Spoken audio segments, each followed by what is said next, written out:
Folks, if you've listened to the Heard Tell program, you've heard our friend Gabriella Hoffman, but you need to make sure you're checking out her podcast, District of Conservation. It's a podcast exploring the nuances of true conservation efforts from D.C. and beyond. From topic discussions to exclusive interviews with conservation and energy newsmakers, Gabriella keeps listeners appraised of the latest news stories while elevating important voices. Listen to the District of Conservation on Apple Podcasts or wherever podcasts are played. For the ones who know safety isn't a catchphrase, it's a culture. And the ones who help make sure everyone makes it home safe. For the safety-minded who watch everyone's backs, Grainger offers supplies and solutions for every industry, as well as safety assessments and training to keep your facilities safe and your people safer. Call, click Grainger.com, or just stop by. Grainger, for the ones who get it done. With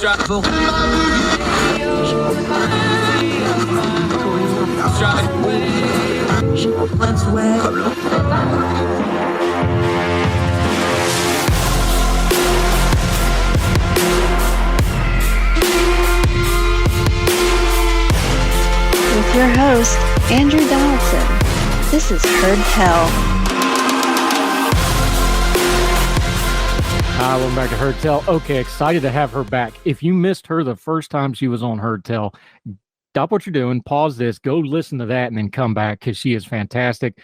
Thrilled to have her back. Finesse Morena-Rivera, accomplished criminologist. She's a Young Voices contributor. She is really, really good on this stuff, getting past the buzzwords, getting to data on things like justice, on things like criminality, on things like social justice. I'm so thrilled to have you back. Thanks for the time. Thank you so much, Andrew. It's great to be back. All right, we're going to talk about a hard one today. We're going to talk death penalty. Can we just start with some honesty before we get into stats and figures and the emotions of all this? Let's just start with some honesty. Here's where I'm at on the death penalty. I've been trying for years to talk myself into complete abolishment of the death penalty and never wanting to have it for any reason. But every now and then you just get that person that beat their kid to death with a ball bat, or, multiple serial killers with no remorse, or you got war criminal. There's always that exception that pops up and stops me just short of that. Now, that war's against. I understand the flaws in our justice system. I understand the limitations of our government-run justice system. I understand they've got a whole lot of things they're not doing right, so I don't trust the process either. So that's where I'm at on it. You've got polling data. The polling numbers on death penalty are kind of coming down. Am I in the mainstream? Am I an outlier? Is there other people that feel like me, or am I just a weirdo by myself here with that kind of an honest assessment of it? Absolutely not, Andrew. And thank you very much for your honesty. What the polls are showing, and me personally, I think that a lot of us feel the same way. What we're seeing is a strong 6 out of 10 adults who favor the death penalty. However, there's a huge caveat here in that they do believe that it's not applied racially neutral, that it does not deter crime, and that it's also a huge talking point for everyone, in that they're thinking about it should be applied to the most heinous crimes, the most severe that you're thinking of when you're thinking of killers or anyone of that nature. But as we all know, that's not how it's currently being applied at this time. Yeah, and even the way it's written into our laws, there's still a federal death penalty. Some states have abolished it, like California. Some states have not, like Texas, which has put in an express lane. Everybody's dealing with it a little different. But even the way the law, for example, sexual assaults and rapes are not qualified for the death penalty, even though those are some of the most heinous crimes we have. Things like that, like even if you're pro-death penalty, just the nuts and bolts of the law, the black and white of the law and the legislation to it, there's a lot of gaps, there's a lot of holes. There's a lot of stuff that hasn't been updated in decades, if not longer. Just the machinations of government on how we manage our criminal justice system. Is neglect a good word here, where it's just kind of been left alone and we do all the debating, but it hasn't been maintained, upkept, and paid attention to in the proper ways? Is that fair to say too here? I think so. I really do. And it's definitely one of those hot topics where, again, it can be very heated. But it's one of those things where, we should definitely have a death penalty, but wait, I don't want to be the one who does it. I don't want to be the person who stands up and says yes or no. It's really interesting too when you said neglect, because for some states who even still have the death penalty, they haven't even, executed anyone in over decades. Oregon, Pennsylvania, these types of states. So they still have the law on the books, somewhat as a just in case, but they're actually just not even using it. Yeah. And you're writing in the Counterpunch. I say this every time somebody's on, but you really need to read this piece. It's got a ton. I think I counted 38 links in this thing. There's a ton of links, a ton of information. You need to read the whole thing, decide for yourself. We've linked to it. Make sure you go through the piece because it's way more than we're going to get to today. But when you just start stacking the data up on this stuff and you go all the way back to the colonies of the Americans and start talking about the death penalty, when you just start going through the data over and over and over again, break it down. What's a theme that you see when you see those big data sets? Because the numbers, your eyes just start moving. Did you see a theme that's consistent when you're looking at the data of the death penalty in America for the last 260 odd years? There's quite a few themes. One can definitely say that there's a political theme. We all know the death penalty is utilized and also reinforced and brought back up depending upon our administration. Perfect example would be Trump was continuing the executions when he was in office compared to Biden, who's really slow rolling through the process as of right now, if not halting all of them. There's actually still a racial theme. There's a theme of negligence. There is a lot that's going on where it's, applied unfairly. It's completely unstandardized. I mean, when you really are looking at the data and everything stacking up, it's a bit shocking that it just seems reckless how we are applying this, and then also how we are carrying out the executions themselves. Yeah. Finesse Morena-Rivera joining us. Let's talk about the way we carry executions out, because this is something I don't hear people talk about very often. Look, I'm a history guy. I study history. There's been a lot of different ways to kill people when you need to kill somebody. All right. There's it's like the movie Million Ways to Die in the West. You can execute people a lot of different ways. Mm-hmm. One of the things in America is we have used lethal injection pretty much exclusively, with a few very rare exceptions, for quite some time now. So we got a long data set on this. One of the inherent problems is, though, in our quest to have the most humane execution possible, we also picked one of the most complicated methods of execution possible. Like, it's not a simple process to do lethal injection, because people, they just put a needle in. No, that's not how that works. Talk about that, because at the core of when we start talking about government incompetence, or we're going to talk about the FDA part of it and the medical part of it, or we're going to talk about the morality part of it, making a more complicated way to executing people, that made a whole bunch of problems in itself. And then that just starts to really stress test all the other fractures that's in this process to begin with. Absolutely. So as listeners may or may not know, is the reason why we do have a death penalty and why it may not be looked at as a violation of our Eighth Amendment against cruel and unusual punishment is because our Congress looks to us, the American sample of people who are on juries, to say what our society, sees as being cruel and unusual. And to us, because we continue to lean towards the death penalty, that's why we still have it. With that being said, we're also looking at the idea of our society evolving in how we operate within executions, and just being the decency is actually the nomenclature that is utilized within the Constitution. So with that being said, you're looking and trying to execute someone in the most humane way. And so as you can see throughout history, we have tried various different techniques, such as firing squad or gas asphyxiation or hangings. And that's where we landed with lethal injection, because it's what you just said, Andrew. You would think, okay, you just put a needle in and everything is done. However, there wasn't a lot of consideration as to how we would be able to keep up with the need for the chemicals utilized for the executions, or who would be administrating them. You think about needles, you're automatically going to think about a doctor, right? Well, you have to consider that doctors have ethical concerns, because they're here to help us, to actually give us life, not take it away. So what you see is that there are some doctors who are involved in executions, but they're not, yelling it from the rooftop or, talking about this with their colleagues. That may just be their moral moral and value, thinking, okay, well, if anyone should be doing it, it should be me.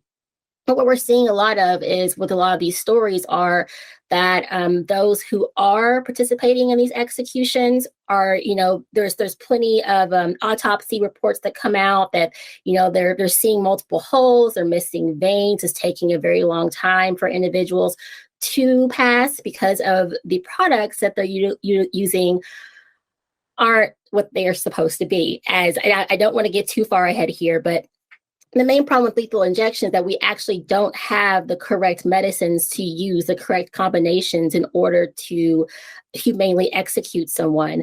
And in the beginning, Oklahoma, who is really out there right now in the news with a lot of their box executions, they were actually the very first individuals, or they had,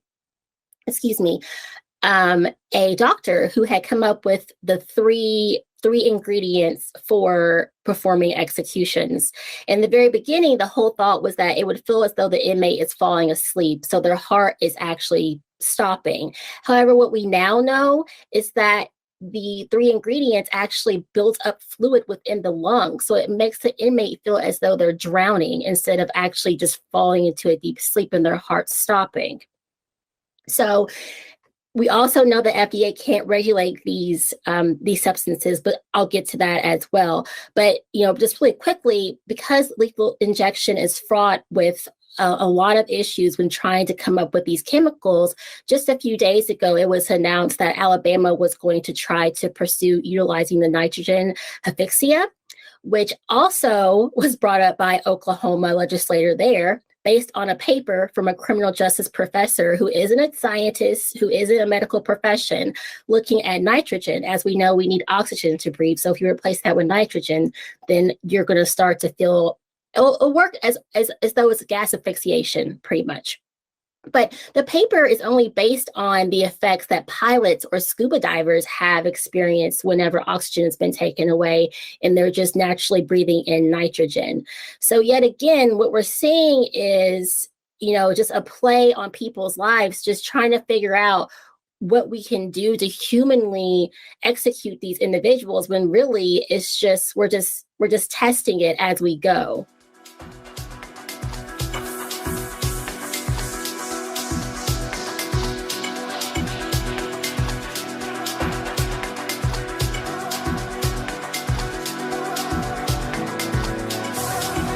Brace yourself for something fuel nominal. Unleaded 88 is the clear fuel choice. It's cheaper, cleaner, and greener. And it's grown by Iowa corn farmers. Now that's totally worth the hype. So pump it up with Unleaded 88. This is the story of the one. As a maintenance engineer, he hears things differently. To the untrained ear, everything on his shop floor might sound fine, but he can hear gears grinding or a belt slipping. So he steps in to fix the problem at hand before it gets out of hand. And he knows Grainger's got the right product he needs to get the job done, which is music to his ears. Call, click Grainger.com, or just stop by. Grainger, for the ones who get it done.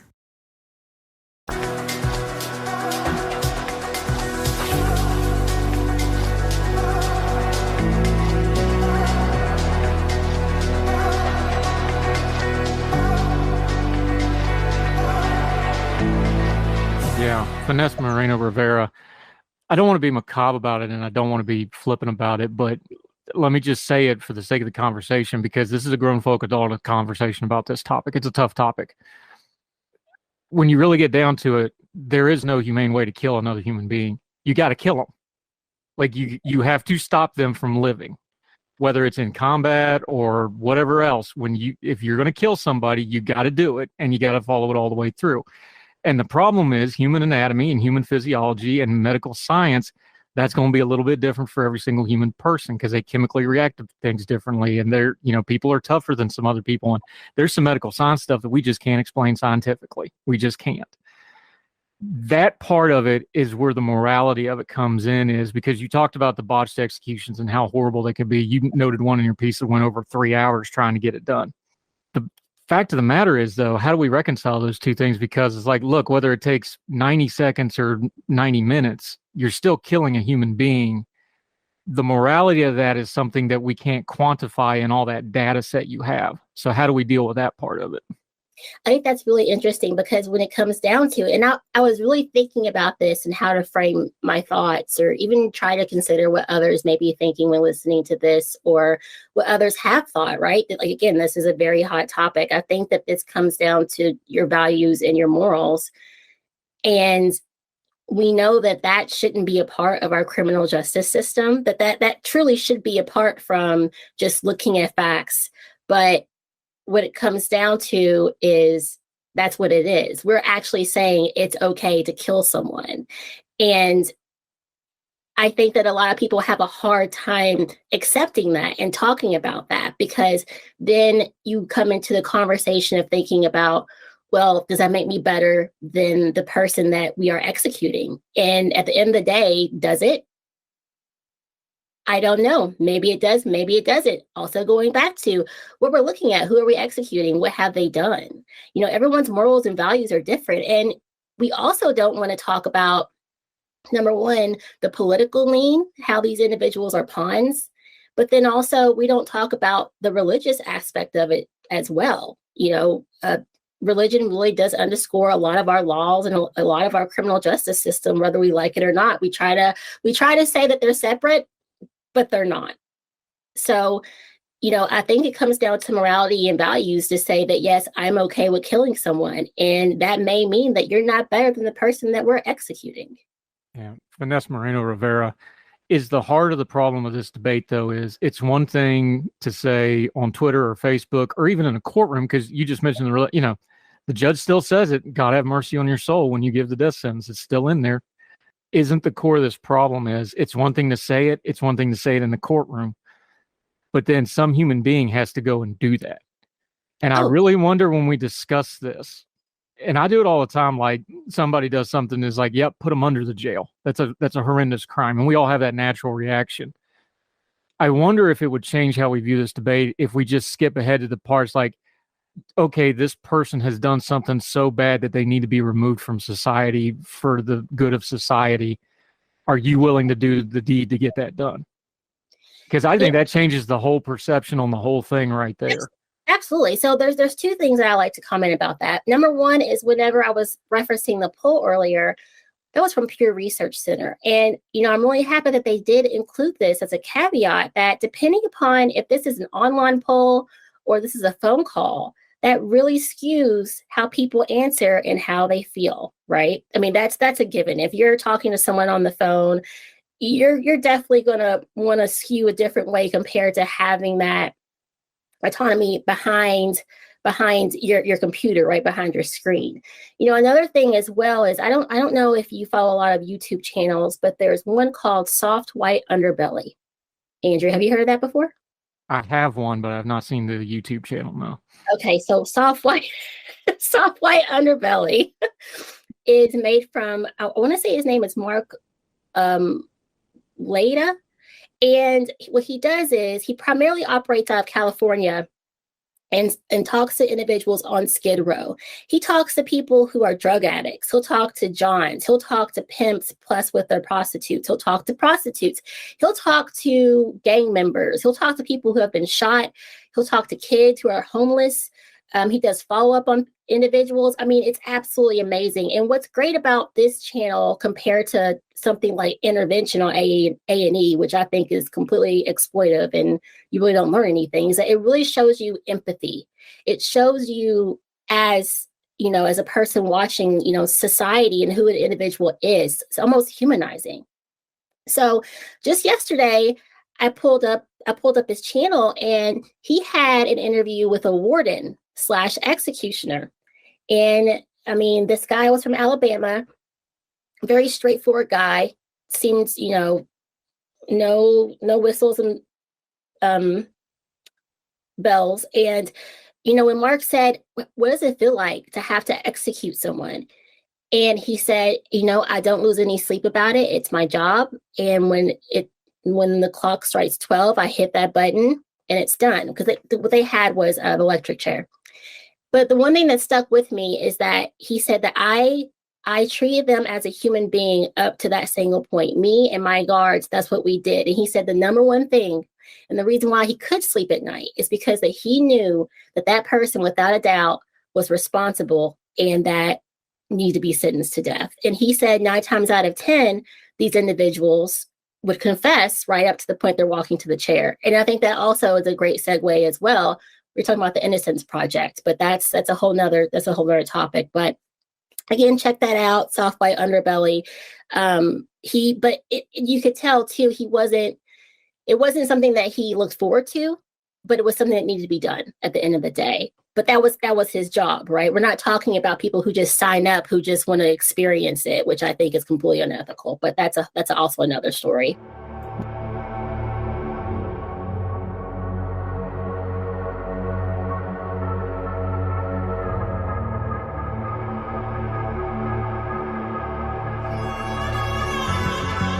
Finesse Morena-Rivera. We're talking about the morality of it. It brings us back to what you dovetailed your piece in at the Counterpunch. Again, you need to read this whole thing because she has just stats galore and links all over this thing. It's well researched, like her stuff always is. That's why we're happy to have her on. We're talking about the morality of this. The fact of the matter is, part of the morality of being able to execute someone is, well, we followed the letter of the law. You make the law the bad guy. Okay, the court, a jury of his peers and the court and the legal system and all the appeals, we should have our hands clean in this execution because the entire justice system says this needs to happen. We can't say that with a straight face right now because the way the drugs are set up, the way the process is set up, the way the laws are set up, and you detailed in your piece to great detail, pretty much every execution right now is in some shape or fashion going outside of the written letter of the law to get done. And that's just the fact it is right now. So if I'm going to be morally consistent, even if I understand that we should have a death penalty in some ways, you can't do the right thing the wrong way. So just the morality of it not being done correctly brings us right back to this moral imperative of we have to fix this system or we need to not do it until we get it fixed. Absolutely. Absolutely. Because as of right now, we are operating outside of the law just to get these executions done. I mean, with the states' regulations and even the federal regulations, they're just shrouded in secrecy. We don't know what's being done. We don't know where they're getting these chemicals from because they've been outlawed by the government to be imported from other countries. So, at this point, we're operating illegally to keep these executions going. And by going, Oklahoma's on pace to execute 2 people, I think, a month at this point. And they have continuously been in the media for botched executions as well. Yeah, Finesse Morena-Rivera joining us. There are 26 states that have secrecy protocols surrounding how executions are done and the people that are involved. This is where we get from the morality. We can get into some regulation here because this is a government operation. It's a law enforcement function. I understand there needs to be protections of the executioner. The old trope about the executioner having the hood over his head, right? Like, okay, the executioner needs some protection and they need some privacy and they need some anonymity. I don't know that needs to extend to every single person involved, though, because it sure seems to me when we're looking at these, how do you have accountability? How do you make sure training standards are up to snuff? How do you make sure they're properly trained and know the procedures ahead of time? Because this is one of those things, look, you're only getting one shot at these things. Like, this isn't like something like, oh, we'll just do it again tomorrow if it doesn't work, right? You're there for the duration. And like you had this horrific botched execution that took 3 hours. Does these secrecy laws need to be looked at, or at least look at the procedures and go like, okay, 1 or 2 people need anonymity, but the rest of y'all, we need to have some accountability here. Absolutely. To me, there should only be at the most 2 people within the room. There shouldn't be more than that. And everyone should have a reason as to why they are, whether that's the warden and then a doctor, preferably a doctor, but then that's it. There should be some type of accountability, because then to me, you're also just shrouding in secrecy your own morals and your own value. You're just hiding behind something because you maybe you're just scared to admit it to yourself. Maybe you're scared just to admit it to, the people who you work with, your family, your friends, society as a whole. There's no reason why these regulations should not be transparent. And the fact that they're not just, again, goes to show that something just isn't right. Yeah. Finesse Morena-Rivera joining us. You talk about the Eighth Amendment. It has pretty vague language in this regard. That's not unusual in the Constitution. It has a lot of vague language in it because the idea was, well, this is the overarching thing, and then you states go figure it out and make legislation for it. So in and of itself, that's not an evil, but there is room for legislative fixes here. We're not going to change the Eighth Amendment. That's not going to happen.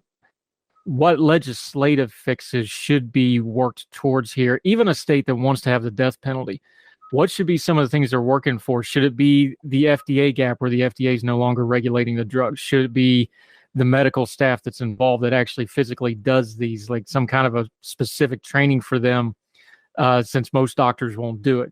Do you whatever that may be? Is it a law enforcement fix on the system that gets them there? What's some of the legislative things? Because that's an attainable goal that we should be working towards. Oh, goodness, there's so many. So if we were to start at the very beginning, let's just look at how states' judicial systems are set up. So a perfect example, Andrew, you mentioned earlier Texas, because they are way ahead of any other state. I believe it's Texas for, and then Virginia for the most executions. The reason why Texas, for multiple reasons besides racial disparities, has such a high number of executions is predominantly based upon how its judicial system is set up. So number one being they have elected officials, and those elected officials are going to really be the voice box for, the population, which for Texas, they have a lot of proponents for death penalty. Number two would be that they don't have a public defense system set up. So whenever someone who can't afford an attorney has a capital case and they're sentenced to death, they are using a court-appointed attorney who may not have or may not be as seasoned with, capital offense cases, such as working with someone who's been on the, about to go on the death penalty, they're overworked, list goes on. But, another interesting thing too, is it wasn't until the 90s that Texas allowed for jurors to consider mitigating evidence. Mitigating evidence, as we all know, is a huge factor, because that's, including things such as your mental health or anything from your youth. I know that the Florida shooter, there's a case going on right now, or a trial, and a lot of proponents who are, opponents against the death penalty are saying, look at his background, look at his youth. His mother drank a lot. He has a lot of mental health issues. So definitely number one, you look at the state and how its judicial system is set up. So Texas is a perfect example. Number two, just getting the FDA involved. And I know that goes really against their oath of protecting the United States citizens. But at the same time, someone needs to be regulating these drugs that are being utilized. Number three, bring in scientists, bring in doctors. There should be scientists who are coming up with these quote unquote cocktails that are being utilized to execute individuals. There haven't been. They are literally just these individuals who work for these prisons and just come up with and say, oh, I think X, Y, and Z would work because this will stop the heart, this will stop the breathing. And we know that there's no science that's backing all of this, but these combination of drugs. And like you mentioned earlier, not one thing is going to work for everyone. Everyone's different. Also making sure that, we're keeping out, foreign imports, making sure that we're making, having a really tight hold on regulations about what's being used. So there's so many things that need to be done. And also standardizing protocols. There is no standardized protocol, which to me is just insane, thinking about we're actually executing someone and there's no protocol for it. Everything's different. Whatever, it's kind of like whatever they say goes. And there's just so much that needs to be done policy-wise that it's almost like, where do you start? Well, our friends that are against the death penalty in total will look at you and throw their hands up and say some very unnice words and go, well, that's why you ban it. That's going to be their answer to that question. Right. Is there a refutation to that other than the 30 minutes we just spent talking about it?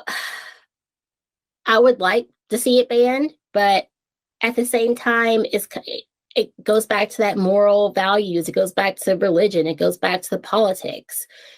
And it also goes back to, I sincerely can say that I have never lost anyone close to me and been in the position of knowing that and it's like the perpetrator is sentenced to death.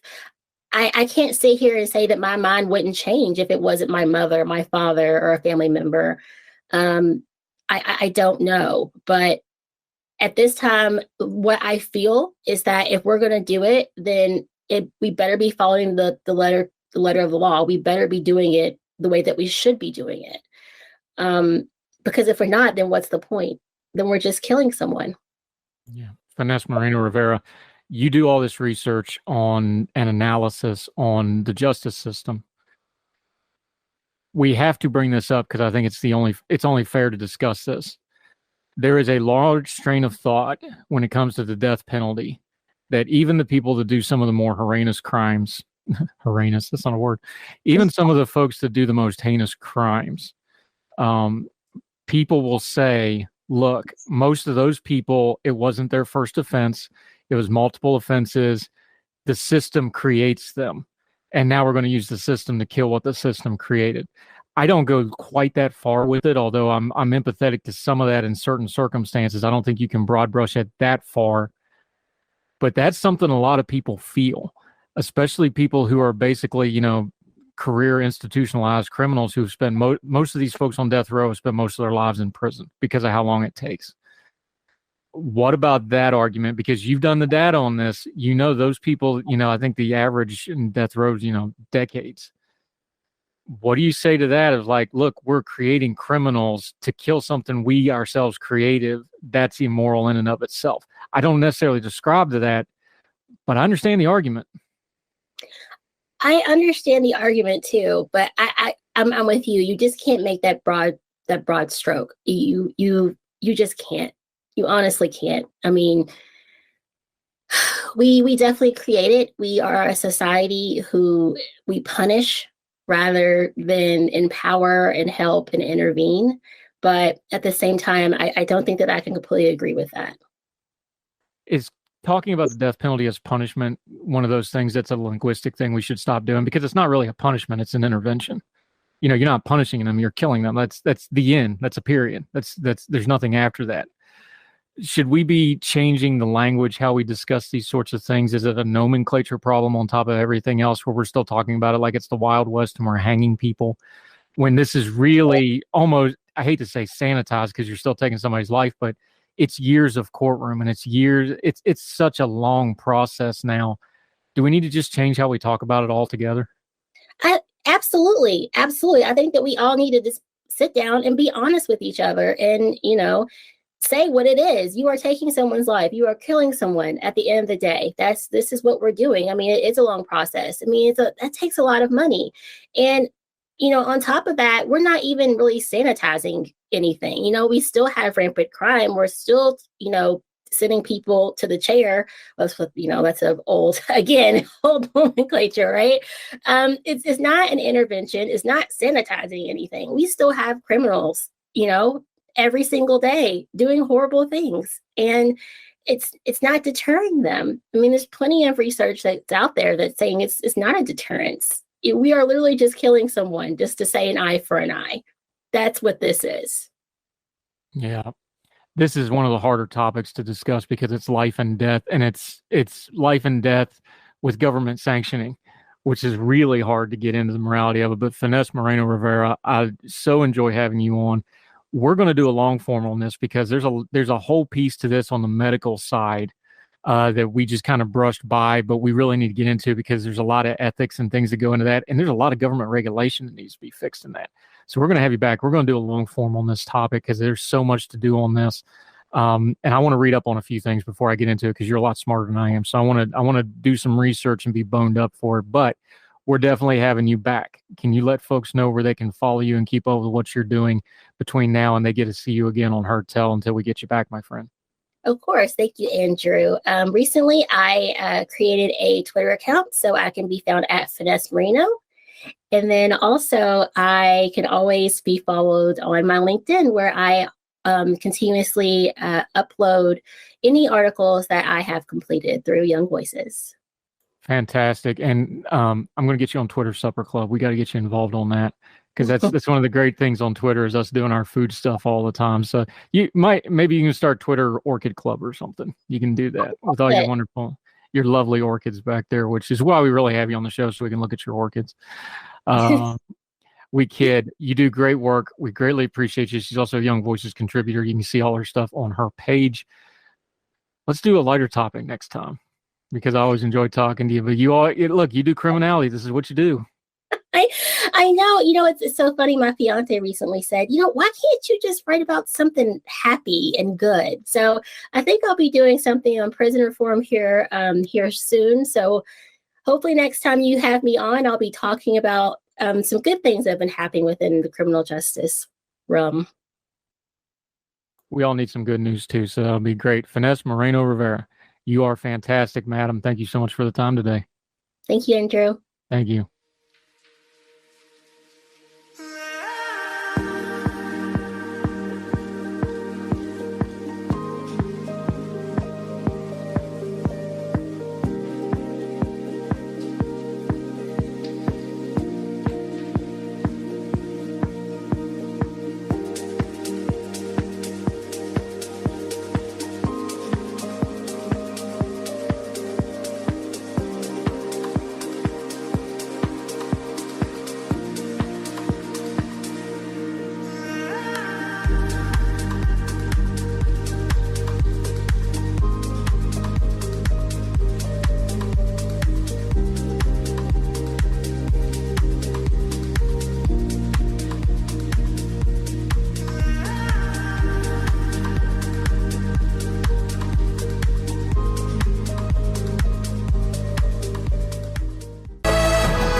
Welcome back to Heard Tell. We're talking about the war on drugs, which is one of the worst named things ever for something that has been highly destructive, very expensive, and has gotten us nothing closer to what it was set out to do. We're talking to Finesse Morena-Rivera about it. Let's talk some of the policy stuff here. You walked us through it in your piece, and Blavity, we're linking to it like we always tell you. Please read the entire piece for yourself, and she links to a lot of source documentation that you also need to read up on this. Look, information is the key to a complex issue, and this has a lot of information in it. Before we get to Biden, you already mentioned him. Let's back up. The Trump administration in 2018 did some temporary class-widening scheduling of fentanyl stuff. This has repercussions, but for folks that don't know, when we're talking about the drug classes and that sort of thing, what is it and what does it mean when they do things like that? Usually what this means is that they can be very much harsher punishment for individuals, no matter the weight or the amount of the given drug. So this is very similar to looking back at crack cocaine itself. We're looking at the sentencing disparity in the amount of the drug itself. So instead of looking at the harm that it causes, it's really looking at the amount that the individual may be possessing at the time. Yeah, and you have the stat here that the majority of offenders arrested in this program are black street-level dealers at the end of the drugs distribution chain, not the movers and the distributors that, they claim that they're normally going after. Law enforcement, like everybody else, they like to get the lowest hanging fruit. Quoting you here, very few incarcerations have mitigated the availability supply of fentanyl. As of 2019, 75% of individuals prosecuted and sentenced for the fentanyl offenses were people of color. But then the next paragraph, you bring it up, the real problem here, the Biden administration, they also extended the scheduling policy last year and this year both. What does it mean in practical terms that they continue this policy, to repeat myself? Absolutely. What this means in layman's terms is that they are continuing the same thing that they did with crack cocaine, in that unfortunately what we're starting to see is that instead of seeing the suppliers, the individuals who should be incarcerated, we're seeing these low level individuals who are providing the drugs, predominantly African American, going back into the jail and prison systems due to their involvement with fentanyl. This isn't ever, this is whack-a-mole. If all you're doing is hitting the street level stuff, and you've got the stats in your piece about how much of this comes through from overseas, how much of this goes through government controlled points of access, they're not stopping this stuff. They're just getting the street level folks. That's doing absolutely nothing for the wider problem other than, filling the prisons up with street level people who are mostly repeat offenders anyway, right? Absolutely, Andrew. And unfortunately, right now, what we're seeing with our incarceration rates is about 85% of individuals who are currently incarcerated are incarcerated given their use of drugs or selling of drugs. So this really isn't doing much of anything. However, looking back at Trump's administration, the move is what they thought was good at the time, considering that fentanyl, the source is predominantly from China. And although China has tried to regulate their fentanyl chemical manufacturing, again, criminals will be criminals. They always do find this loophole. And so what you'll find is a lot of individuals, such as myself, can get online, Facebook, or the dark web, and able to purchase chemicals that are similar to fentanyl and create my own products myself and then sell it on the street. And as you bring up in your piece, the problem with, prohibition, which is just we're going to have this war on drugs and it's going to be this massive federal funding and it's the main income stream for law enforcement and right on down the line, is it exacerbates all the problems already inherent in the system. Racial biases, drug overdoses, disease, corruption, the violence that goes around it. All of that gets exasperated because now it's a business model on top of being a criminal philosophy of trying to abate crime, right? Yes, absolutely. It's a perfect business model if you think about it. And unfortunately, what's happening is again, people of color are the ones who are paying the price for this. No one's really taking any type of responsibility in admitting that what we continue to do is wrong, what we have done is wrong, and we're still continuing to make the same mistakes. Black individuals are the ones who continue to pay for these mistakes as well. And unfortunately, what we're seeing now, especially with Biden's extension for fentanyl, it's not getting any better. And although he may be enacting these harm reduction programs, he still is not doing any better with keeping predominantly Black males out of jails and prisons. Now, there is some good news on this. You took a public health approach to some of your solutions that you would like to see put out. Black Americans statistically do respond really well to public health programs. We've got statistics, they do. So what's a couple of the things you were pointing out that they should take more of a public health and prevention standpoint than a punitive and law enforcement standpoint that might actually do some good here? Absolutely. Some of the solutions include safe injecting sites. I know that there was a lot of uproar online, as well as a lot of jokes with Biden mentioning with his harm reduction programs, syringes, for example, free syringes. That's a big deal because that also prevents diseases. So I know also there was a lot of pushback from the communities for safe injecting sites. Let's be honest, who wants a safe injecting site right down the street, say from, their kids' school or right around the corner from their neighborhood? So that's something that has had a lot of pushback, but has also shown to be very successful in preventing, again, the long-term goal of drug overdoses. Yeah, and one of the ones that popped through the news cycle and made headlines back a couple months ago was the crack pipe sleeve thing, if you remember that one, where everybody got in an uproar because because the problem is they were sharing pipes and it spreads hepatitis C, and we're having HIV spikes in drug communities and everything else. So they were trying to do that. And everybody went, no, they're giving out crack pipes. It's like, well, these are people that's going to do that anyway. So this goes back, and I'm going to ask the question again, because we touched on it at the beginning of our conversation, but I think it bears emphasis. How do you have that conversation with somebody who's just going to hear the term pipe or just going to hear the term injection site or syringe, and they're just going to recoil? Is there any way to have that conversation with somebody who's like, no, you can't go from 0 to 60 on addiction. You've got to give them some intermediate steps. These are those intermediate steps, or you get these communicable diseases that are not going to stay confined to just the drug community. Unfortunately, what I found when speaking with individuals who don't condone harm reduction, who do get that pushback, is they have yet to experience something that in their life. And life is part of living and learning. And not that I would ever wish anyone to themselves or have a loved one who has been through drug addiction, but it's really something that you don't think that is important and steps that need to be taken unless you lived it yourself or been in that situation or lived in those communities. So until we are able to have those open conversations and learn from each other, I honestly don't know how we're going to get over this negative stigma of individuals who do need assistance when working with drug abuse. Now let me see you go off like a bomb.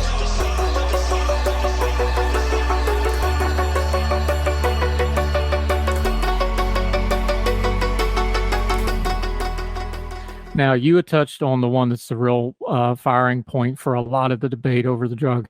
You bring up decriminalization. Get into the nomenclature for me, because legalizing and decriminalization are two different things. So how are you using it, and define the term for folks so that they all know what we're talking about here? Absolutely. Thank you for bringing that up, Andrew. So there are different definitions for decriminalization, and a lot of different countries or even states, as I cited within the article for Oregon, define it in different ways. For myself, I would see decriminalization as non-punishable depending upon the amount of drug.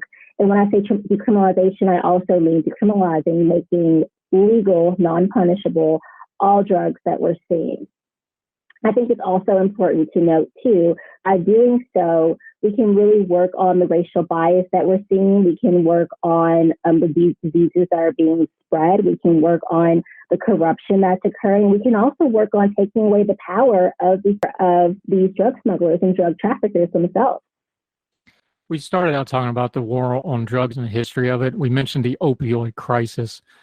What's some of the lessons from the war on drugs that we should be applying to the opioid crisis? How much of it is a continuation and maybe an evolving of the same problem? How much of it is a very different thing that should be addressed differently, do you think? I think that the opioid crisis is something that should be addressed separately. And unfortunately, I see it being ongoing. There have been 3 waves in the opioid crisis. The first being, unfortunately, the abuse of prescription drugs, which was caused by overprescribing the opioids. Thank you, Purdue Pharma. Going on to second, given the fact that supply and demand was interrupted by this, the demand was high for opioids, but the supply wasn't there. So then you are seeing the second wave, individuals shifting to heroin. And now in our third wave, which is even more deadlier, it's fentanyl, which is also, as I've already discussed, combined with cocaine, methamphetamine, heroin, which is also driving our drug overdoses. So unfortunately, we really have to take this opioid crisis completely different, because what we're seeing is that it's going in waves for us in this country. And as of right now, we are starting to shift primarily into a fourth wave, where I do believe that instead of being reliant upon opioids such that are plant-based in themselves, we're going to start seeing a lot more deaths, as we have already seen with fentanyl, that are man-made. I really do think that we're starting to make a move because of opioids into a more synthetic space for drug use. And that's just going to become even more deadlier for us. Yeah, it's going to be more deadly for the people, and it's going to be a whole lot harder to police, because now you don't need a supply chain. You can make this stuff in your sink. It's going to be a real big mess. Let's round this off this way. Finesse Morena-Rivera joining us. How do we understand the federal government is a leviathan, and it's hard to get a hold of it for any good reason whatsoever. What can the average person do to start talking about this? I'm talking about on their social media. I'm talking about amongst their friends and family when these things come up, maybe in their communities when they're having, a community meeting about, we just had it in Parkersburg, West Virginia, where they shut down trying to get a rehab facility built, even though they badly need one because the residents freaked out. Stuff like that. How can people in a practical way, not buzzwords, not theory, not, the big things we talk about, just when they're talking to each other on Facebook or texting or whatever the case may be, that can move this conversation forward, that they can start mixing into their discussions of, hey, this is actually a problem that we all need to deal with, and we can do this, X, Y, Z? I think it's really important for there to be open, conversation and discussion, similar to what you just said, Andrew, being able to be open and speaking with others. I think it's also very important that we continue to educate each other. A lot of times, again, thinking about a socioeconomic level, just really having those silos created, unfortunately really can hamper our conversations about things that may be affecting others more than ourselves. I think that just taking the time to also getting to know your community, getting to know your neighbor, paying attention to what's going on within your surroundings as well. Because when you open your eyes, you're walking down streets, no matter if it's within a small town, with whether that's in a city, you can really tell the detriment that has occurred due to drug use, drug abuse. And so I think it's really time for us as a country to really open our eyes, be honest, take responsibility, and start making the movement to help these individuals in taking a more health avenue rather than taking a more punitive one. I drop bombs.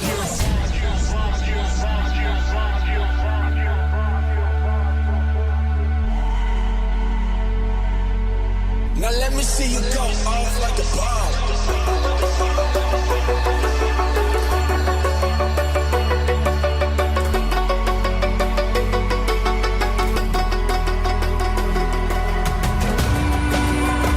Yeah, welcome back to Her Tell. Okay, she's becoming one of our favorites, but that's for good reason because she is great and wonderful. She has a couple of our long forms on communism and on Machiavelli, her favorite subject. Make sure you check them out. But we're going to talk a little current events today. She's been writing in Reason.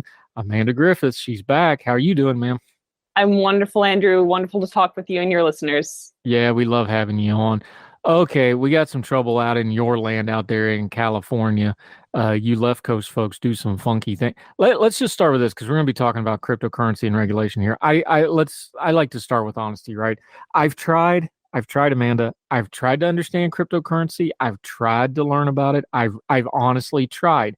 There's people I really respect who've done really well with this, who know this stuff inside and out. They think it's great. I know other people who there's a little bit of an ick factor and there's some weird, dirty stuff that goes on with this. Just start with cryptocurrency for the folks that just, like, honestly, just the honest skeptic people. Mm-hmm. Tell us your definition of cryptocurrency, where you're at on it. I'll tell you where I'm at. I tried. I can't get there. I don't want it regulated into oblivion, but I don't really understand it either. Where are you at on this? Sure. Well, I mean, first of all, how much do you understand fiat currency really and how that works? But I didn't say it's true. I'm similar to you. We're all beginners because every time we learn something about cryptocurrency, Andrew, the market changes. Cryptocurrency, it casts a really wide net. First of all, you had this initial cryptocurrency. Everyone knows the name, or almost everyone knows the name, Bitcoin. Now, Bitcoin is a specific type of cryptocurrency. You also have various types of decentralized finance. You might have heard of NFTs, non-fungible tokens, sort of digital artwork. You might have heard of Ethereum. Ethereum is a completely different type of cryptocurrency than Bitcoin, for instance, because it allows creators to build various platforms, to build other coins. And everyone's asking, well, why does this even matter? Why do I care? Cryptocurrency initiates not just a new advent of currency competition, where people who are in regimes with unstable currencies or currencies that they don't trust can exit those regimes, exit those currencies, and try out other forms of exchange. Currency competition in this regard also allows us to really rethink what the way that we denominate value can mean. That's a very broad, very intellectual answer for you, but I'm excited for the potential of the cryptocurrency and what's called the Web3 decentralized finance space. First of all, because of the accessibility options that it provides people who don't have a stable either way of storing assets, or even when their fiat currency isn't a stable store of value. And I'm also excited for the way that it changes the way that we think about how we express value. Not all cryptocurrencies do the same thing in terms of why they're valuable. So cryptocurrency, hugely wide net, and there are a bunch of different types. Yeah, Amanda Griffith joining us. Web3 is a whole different beast. That's like trying to explain the entire Marvel Cinematic Universe instead of just one character or even one movie.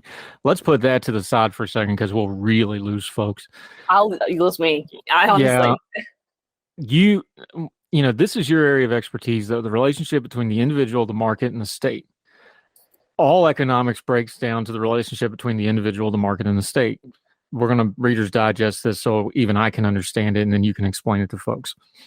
The idea between crypto and the selling point, you just touched on it, was, well, we're going to back the state off, and this is going to be more individual to individual and individual to market, and the state's not going to be involved.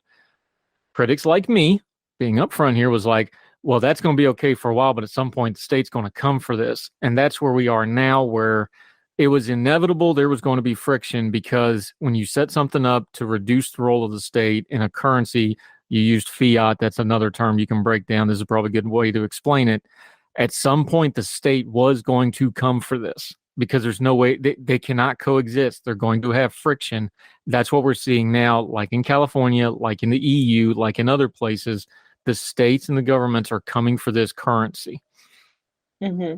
Yeah, and to a certain extent they can. There are certain types of cryptocurrencies that can be monitored, can be regulated. There are other types, like Bitcoin, that really can't. But what is true, and what you touched on, to be fair, is that when you have states coming for, going after cryptocurrency, anytime you have, let's take it out of cryptocurrency. Anytime you have a government, a centralized body coming in and saying, we're going to centrally plan this, we're going to manage what businesses can and can't do with this operation, then what happens? If you've got people, if you've got a stock market, for instance, what happens when the government tries to overregulate the stock market or private companies? Well, what happens is that a lot of times traders will exit, and that will put downward pressure on that market. Now, sometimes there needs to be more trust in the market, so people are able to say, okay, I actually trust that this is being regulated a little bit more. I'm going to buy in. But because with cryptocurrency, the entire pitch is we're exiting this other institution, this fiat institution, this idea of a centralized central bank setting the price or setting the value of something arbitrarily. When those same regulators come in and say, we want to monitor, we want to police, we want to track these users, that again, that's going to put downward pressure on the crypto market. So anytime, for instance, you have a huge state like California, a very populous state like California, that is denied access to various types of cryptocurrency or cryptocurrency competition and exchange, as there was a bill recently that attempted to do that, you are going to not just have problems in California with California investors and what they're able to do. That bears on the worldwide crypto market, because you are cutting off a lot of potential investors from and potential creators, right? Developers from the overall market. You're cutting off infinite avenues for innovation. We don't even know what we don't know.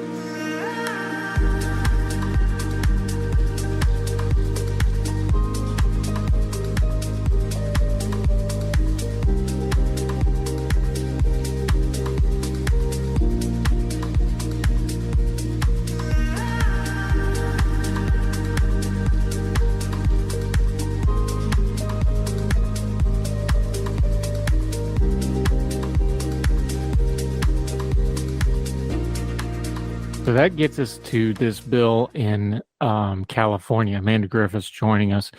This bill in California, before we get into what happened, let's start with what it is. We need to walk through this kind of slowly, because there's a couple of layers here.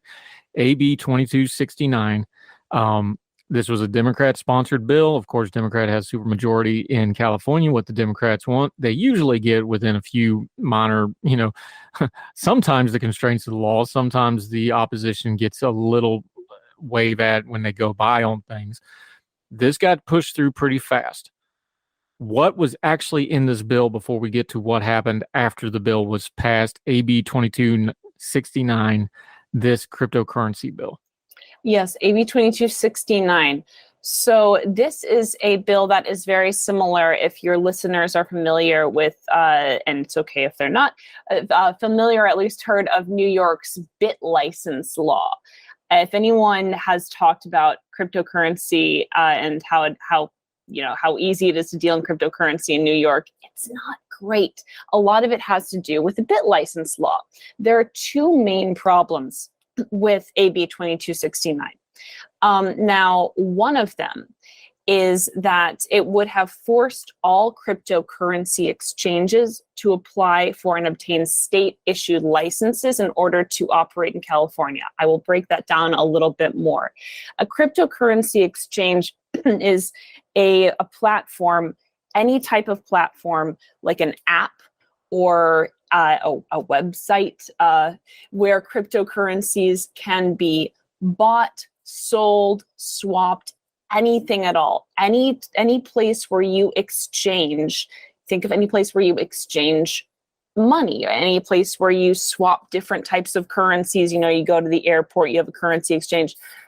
Cryptocurrency exchanges like that, and a lot of times it's digital, it's on an app. Coinbase is a very famous cryptocurrency exchange, but there are also kind of smaller, more niche ones. And these smaller, more niche cryptocurrency exchanges that are just getting their start are very often those places where they'll carry newer tokens that are a lot more volatile. But before before those major. See, now you're doing it. Yeah, How am I supposed to exactly. keep this straight? Because you got all these letters after your name, and I can't figure it out. And look at you. Crypto coin, what? Okay, but before Coinbase and other areas, other platforms are able to scoop them up. So this would have required all of these different exchanges to get a banking license.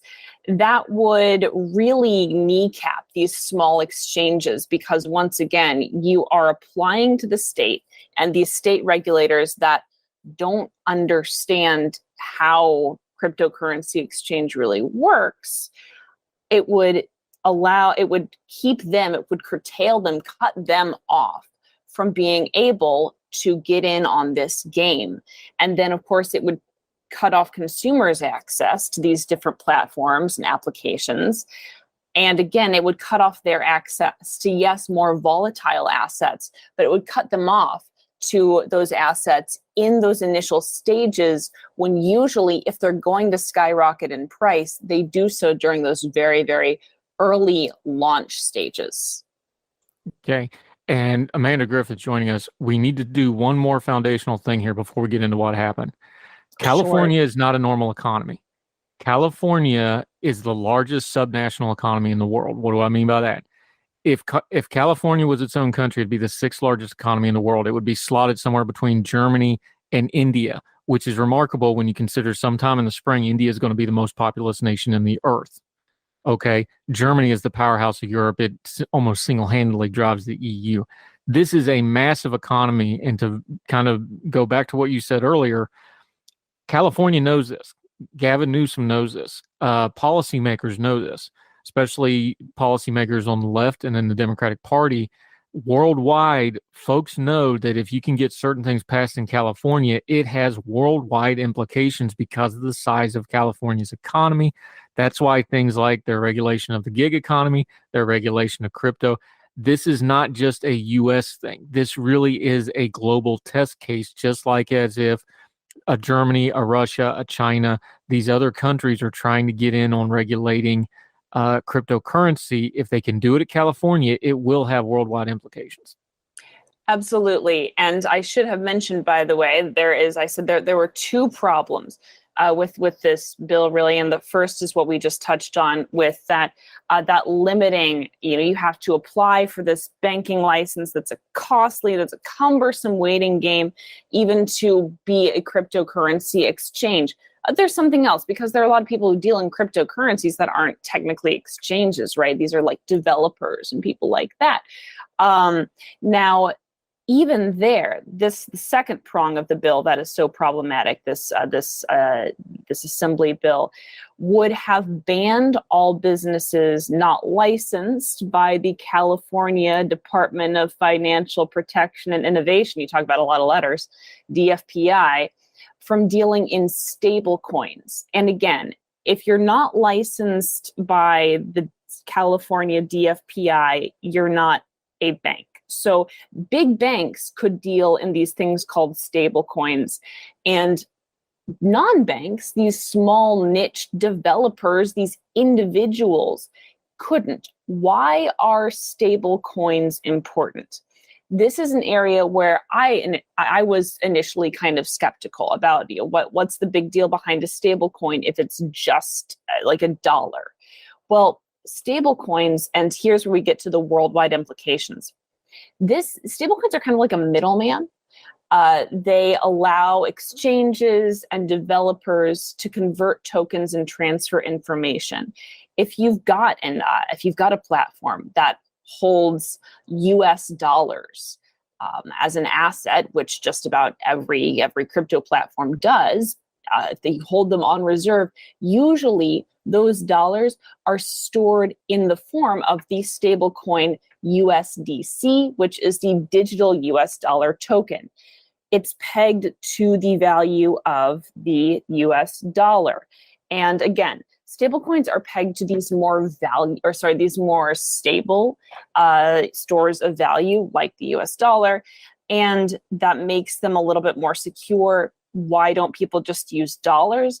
Well, partly because they're easier to transact. They're easier even than a credit card. You don't need to have access to a bank to have access to a stable coin, which is great because there are a lot of unbanked and underbanked individuals in this country and around the world who don't have access to lines of credit and who don't have safe access to banks, who don't know that their money is even going to be safe in a bank. So they have been able, for the first time ever in history, to use things like stable coins that are essentially the same thing as a dollar or another type of currency to get in and actually have access to financial independence and to be able to buy things. In Ukraine, for instance, these things have been a godsend to people. So stable coins are immensely valuable all around the world. They're so much more secure. And again, with stable coins, this bill here would have banned any business that's not licensed by the California Department of Financial Protection and Innovation from dealing in stable coins. That if you're dealing in cryptocurrency, you're dealing in some level on stable coins because a lot of conversions are taking place somehow through that middleman of a stable coin. This would have basically cut off Californians from crypto and decentralized finance development and access. Would have been very damaging.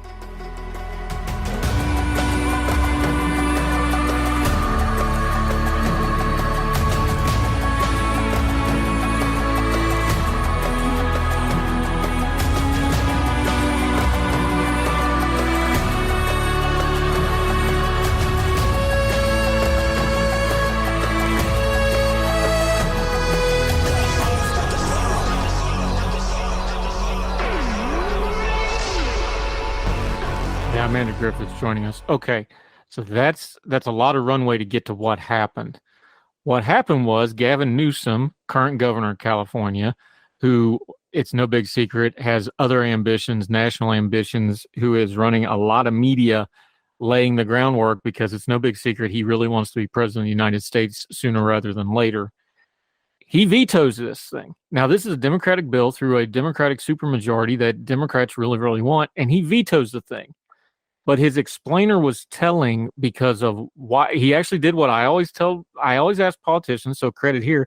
He was very specific on why he vetoed this legislation, but the answer is not what cryptocurrency folks are going to want to hear, was it?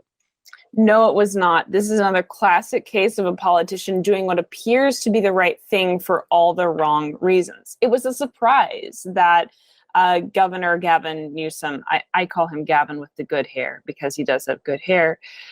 California Governor Gavin Newsom did veto this bill that was passed by and sponsored by fellow Democrats. So people were wondering why? Why did this happen? Well, in a statement, Governor Newsom said, and I will quote here from this statement, that it was premature. Oh, well, why? It was premature to lock a licensing structure in statute without considering forthcoming federal actions. Basically, this is paving the way for more stringent federal regulation. Not only is Governor Newsom saying it's premature, and it's not premature to pass this bill because it might cut off innovation in the crypto market. It's not premature to pass this bill because it doesn't acknowledge the speed and the rapidity of that innovation and the lack of bureaucratic understanding of the space. It's premature because we actually need more regulation, and it needs to come from a more centralized body. It's a huge problem from for an industry whose entire value add, whose entire pitch is we are decentralized. We're all about decentralization.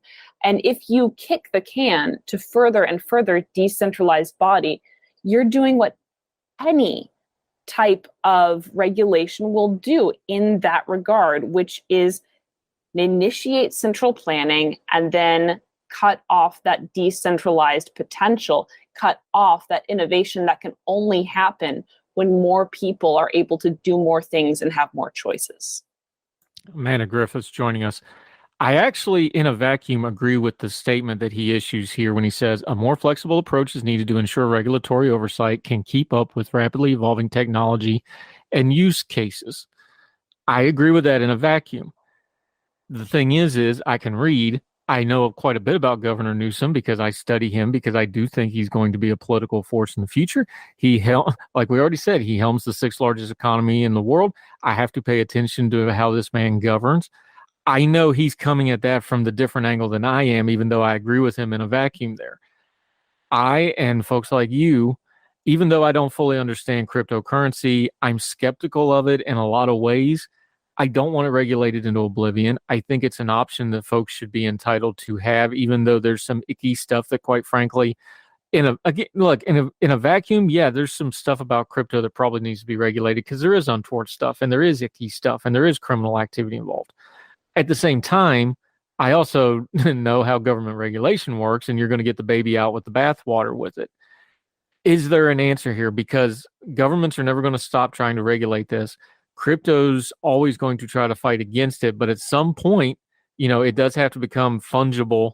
I hate to use that term because NFTs kind of killed this, but it has to become fungible tokens if it's going to be used by the common folks, right? At some point, it's going to get into the area where there's going to be banking, there's going to be regulation, there's going to be financial oversight. And frankly, there should be a little bit of it. Do we have any happy mediums here? Are there any easy answers at all? Or is this just going to be an ungodly mess for time and eternity?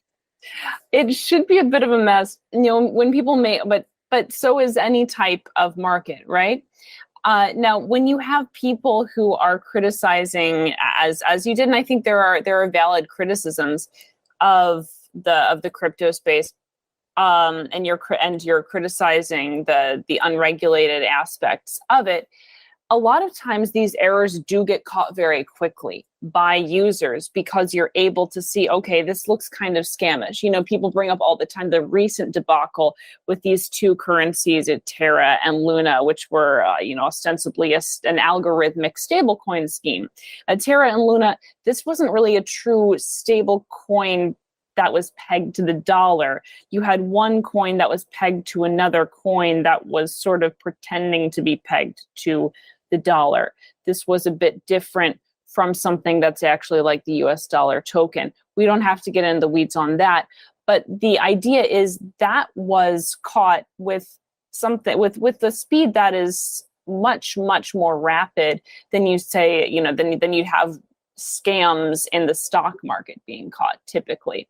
That's not to say that there shouldn't be any type of federal regulation, but what that type of regulation should entail is a lot of input from creators, from independent investors, from people who know this space and understand it, and who are able to give feedback, give input. It needs to be flexible. All I can say in terms of that is that working with various big centralized bodies is not going to be the answer. Any regulation of this space has to be incredibly flexible, has to acknowledge the potential, yes, for fraud, and also acknowledge the potential for government encroachment and over encroachment in this space that is supposed to be an exit ramp. It also needs to acknowledge the fact that to an extent we can regulate cryptocurrency, to an extent we can track users, and to an extent, for a lot of cryptocurrencies, we can't. And eventually, I think there will be a reckoning that comes due with that, where people will recognize there are always going to be avenues to getting around oversight. And the question has to be, do we want those avenues to only be available to bad actors? Or do we want these avenues to be open to people who are trying to escape totalitarian, authoritarian regimes who are using this veneer of oversight in order to cramp down on people's access, talking in particular about regimes like China here, Venezuela, where cryptocurrencies have been an incredible asset in more ways than one. So when we talk about regulation, we talk about oversight, we need to ask ourselves, okay, when does that regulation also need to bear on the regulators themselves?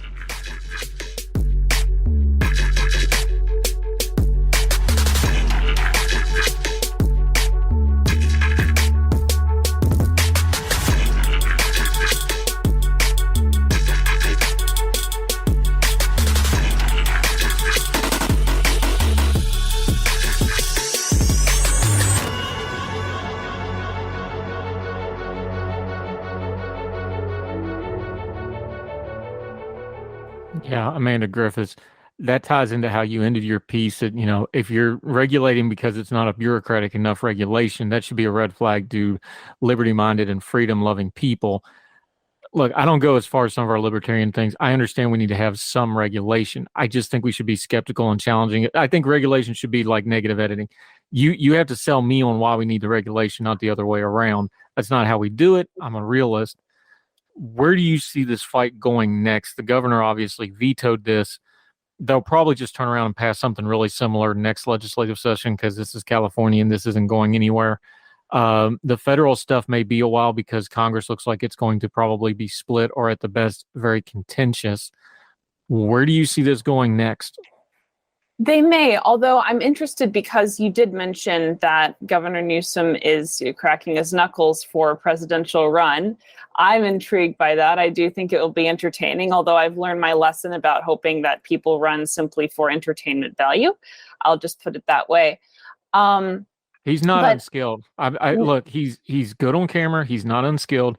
You can say whatever you want. He's very progressive, but California people on the right reflexively just knock everything California does. California is a big economy. They've got selling points. No, you can't just write him off as a candidate. You can't. Not at all. Not at all. And I'm not as supportive of his at all. I've been very critical of him. No, you can't just automatically write him off on a national ticket because he's going to have some built-in advantages that other people aren't. Some, although I'll be interested to see what happens when he starts doing national media tours and in terms of the thermometer reading. That said, where does this go? There is a lot of pending federal legislation. There's a lot of talk on the federal level about what's going to happen with the federal government and regulation. I see in the short term a lot of fights going on in Congress about what the government can and should do in this space. I also see, because of the inability to really understand and comprehend this industry, and I don't fully understand it. I understand very little, and I try to break it down for myself, and in the process of doing that, hopefully explain some things to other people as well. Because of where I am and what I know, understanding I probably know more than many of the regulators who would be doing the regulation here, and I don't know much. That to me suggests that in the long run or in the medium term, there's not going to be much effective regulation because people just don't understand what they're dealing with. I imagine that might scare some people. For me, I hear that and I think potential. That's great. There's potential for danger, yes. There's also potential for incredible development and incredible creativity. In terms of the regulation, I've seen a lot of proposals.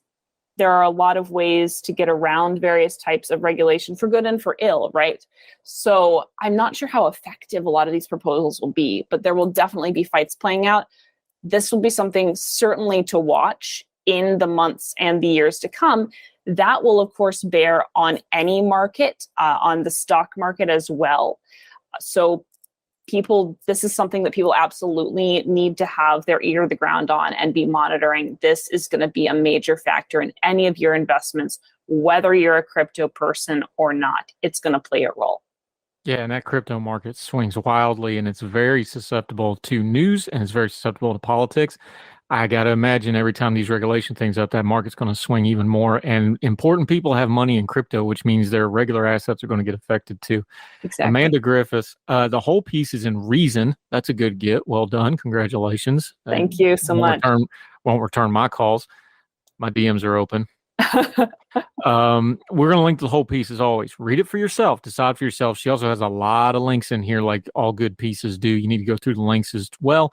We'll see where this goes. Amanda Griffiths, we always enjoy having you. Let folks know where they can keep up with you until we can get you back on Heard Tell again, whether it's on one of the long forms. We got to do another communism one soon. We do. We didn't even scratch the surface on that bad boy. But until people hear from you again, let them know where they can keep up with you and find your work. Everyone can follow me on Twitter at Ajax the Griff, AJAXTHEGRIFF.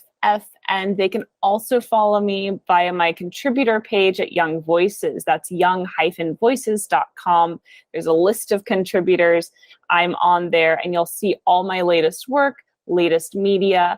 And I always love to engage with people, get their feedback, and I love to talk about all this kind of stuff. So that's where people can find me. And oftentimes on Heard Tell, talking with Andrew.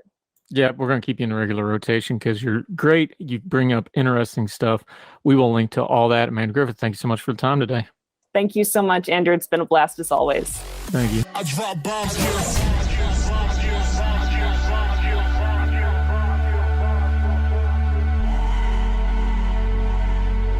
Now let me see you go off like a bomb.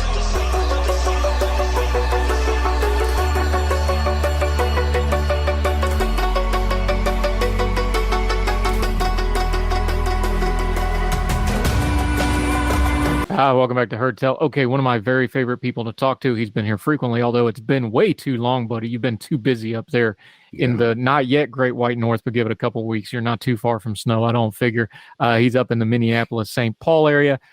Great writer, OrdinaryDadsTimes.com, and his own writing at Medium, and his podcast, which we'll talk about in a minute. Dennis Saunders, how are you, sir? Great to see you again. I am doing well, and probably it will be next week when it's the Great White North. You never know here in Minnesota. Yeah, I was just talking to one of our friends out in Colorado, and they're like, you get 4 distinct seasons, but they come without warning. Same thing up there. It's like, it's 70, it's snowing. There's not a whole lot of transitional time, is there, up there? No, there is not. There is summer, and then, a week of fall, and then 6 months of winter. So, yeah, this is Narnia, pretty much, without the Christmas. Well, at least you got a nice lamppost, which I do know Minneapolis has. We've got a mess on our hands, my friend. Let's talk about it. You were tweeting about the Herschel Walker thing. Hypocritical politicians are not new. I would say that's more the norm than the exception. So I don't think that's actually the story here.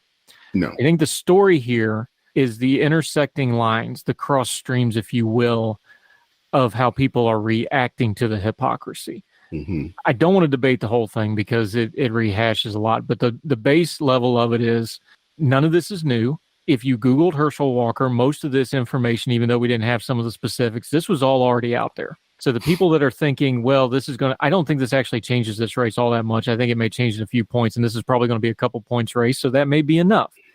But this idea that the GOP is currently constituted after years of Trump is going to just abandon him because of this. We've already seen evidence. I don't think that's actually going to happen. How do you want to approach this? Because I thought you had a pretty strong line online, and I don't think you're wrong. Although I would narrow it down. I don't think it's all Republicans or all conservatives or everybody on the right. But this is a good test case here. Is like, do you have a political party? Do you have an ideology? Or do you have a brand that you're going to protect at all costs?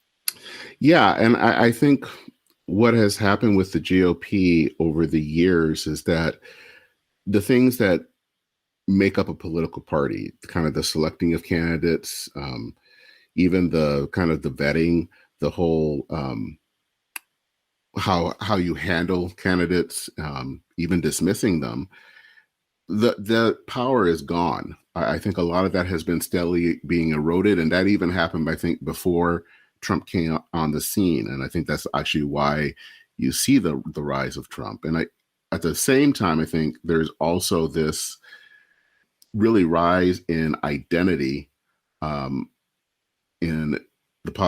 within the body politic, I think, as a whole, where who we are as Republicans and as Democrats we're just kind of bound up in that, so that it now becomes who we are and becomes our kind of our brand, our identity. And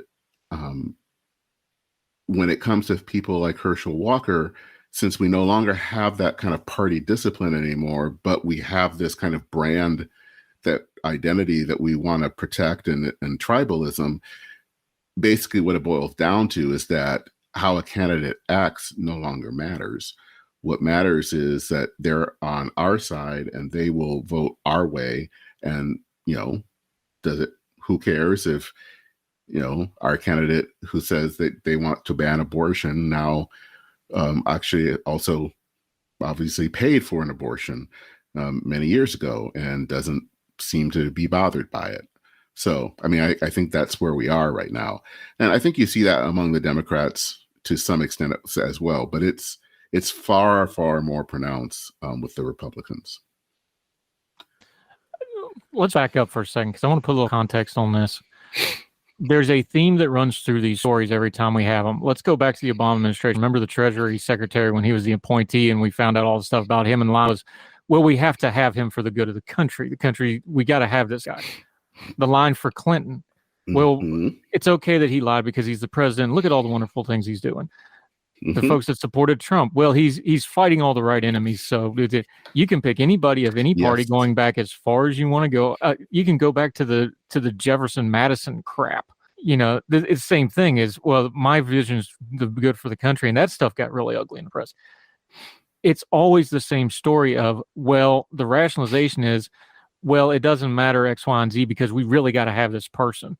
We're talking about Herschel Walker, who in and of himself is a celebrity candidate for the U.S. Senate. He doesn't have any qualifications whatsoever for the job. He doesn't know how to do the job. It's strictly a celebrity candidate. And go ahead and miss me, because if the Democrats put up a celebrity candidate, I'll say the same thing about that. He's going against a sitting U.S. senator who, good, bad, or indifferent, if you don't like it, he at least has a track record in the U.S. Senate, a very pronounced progressive. That's who he is. That's the background he came through. You judge those two records. You have a celebrity candidate and you have a very traditional progressive incumbent candidate. That's this race. So even if you're going to go to, well, we got to have this guy no matter his record, I don't find that one bit compelling here, because I don't think he's really qualified for the office anyway. So now you're into, well, he's the lesser of two evil. You see where this is just becoming a swirling thing. Yep. It seems like we're doing it with every single freaking candidate that comes out that's on the fringes like this. Yeah, and I think it's also important to note that, Raphael Warnock has his own issues. There have been allegations of domestic violence, and I don't want to equalize that. And this is not whataboutism, but it's the fact that, especially, it's more pronounced now than ever before, and it's been building over decades, is that our candidate is our candidate, and we will support them regardless of what they do, because they'll vote the way that we want them to vote. And I think I was reading the other day an op-ed by Henry Olson, who in the Washington Post, who said basically that he's a pro-life candidate. Raphael Warnock isn't, so we're just going to support him. Also kind of forgetting that there is another issue there. It's not just the abortion issue. I mean, there have been also repeated allegations of domestic violence with Herschel Walker as well. And again, we're just going to ignore that because he's going to vote the way that we want him to vote. Put your pastor hat on for a second. Bad behavior doesn't start with the worst behavior. It's a learned behavior, most of the time, with very few exceptions. The reason we're doing this politically is we have conditioned ourselves over many, many years to do this. And I'm going to go to Clinton because that was the first election of my lifetime, but this goes before him. I'm not just picking on him. That was the first time we did it in mass media as we know it today, with the internet, with mass media. We did the, oh, well, he's the president. Well, if anybody deserves some peace on the side, I heard network TV anchors say that. People don't believe me saying it. We had sitting United States government officials come out and say, well, we cannot allow this to derail the work of the people. That was the Clinton administration line for all of his lies. And we now know, we didn't know as much then as we know now, his other abuses of women that have been alleged and otherwise. And we had sitting people on network TV. I remember when it was live and it became legend after that. I'm sure there's YouTube. You had people sitting on network TV and go, it's amazing how well he lies to us. It's just a marvel to behold. That happened. I watched it. You watched it. We're old enough to remember this. That's the first time I remember it happening. Okay, that was a Democratic president and Republican response, and I talked about it on this program. Hey, look, Newt Gingrich had to resign. You know, Livingston couldn't become the speaker because he had to resign in scandal. Gingrich had scandal, and then they got replaced by Hazard, who ended up going to prison for molesting children. Yes. So this is bipartisan mess. And then, but you want to know how you got Trump? That begot Trump eventually, because you just put things aside and you put it aside, and the Democrats put it aside and the Republicans put it aside, and the libertarians and the independents and the purple hippopotamus party, I don't care who it is. We've done this for at least the 30 years I've been following politics since I was a teenager. That got us to here, well, and we don't want to talk about that part of this. Nope. No, and I think that is fascinating. You know, the whole Clinton mess, I think in many ways, when Trump got into trouble in 2016, and now I'm forgetting the name of the program, but the tapes that were out there and the grab him by you know what, and everyone thought that was going to be, he was going to get derailed by that. And what did he do? The debates were coming up. He brought all of the people who had accused Bill Clinton of different form, either sexual harassment or even allegations of rape. He brought them on TV, and I think that pretty much effectively stopped any type of talk anymore about what he had done, because the Democrats didn't really have anything to say. They had a leader whose wife was now running for president, who did a lot of the things that we were now were being accused of Trump. And I think those things have a way of coming back around and biting people. And I think it is also in this time of age, and I think as a pastor, you know, what tribalism does is that it blinds us to our own sin. So we don't have to see the problems that we are doing. We don't have this sense of introspection. And so we're blind to that. And again, kind of like here, we were talking about the Herschel Walker thing.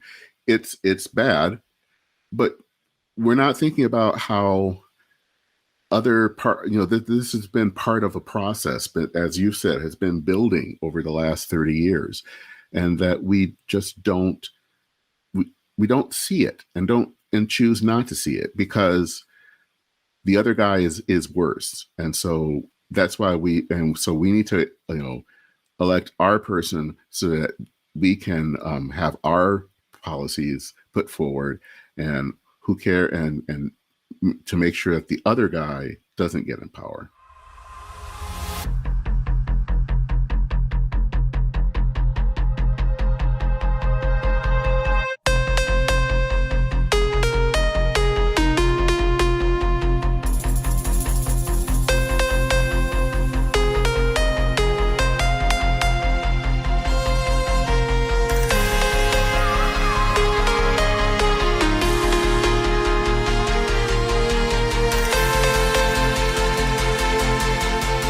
the other guy, Dennis Saunders, joining us. The other person not getting in power is part of the problem here too, because we got some pretty amazing audio this week of one person in particular just saying, "Well, I don't care, just win the Senate."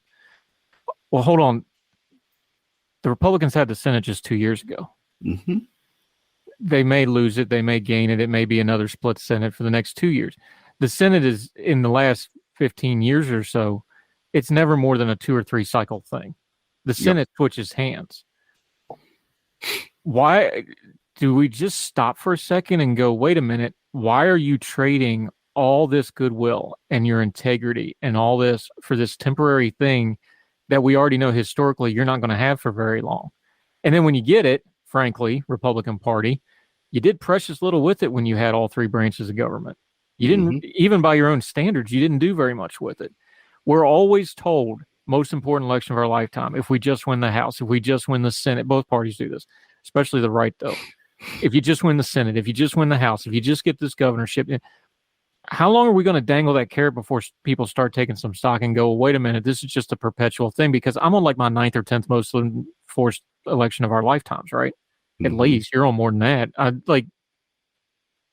don't have anything pithy to say here. I'm frustrated. I don't understand why people can't see past their noses on this stuff. It's the age that we live in. We're just incredibly tribal, and all that matters is our tribe.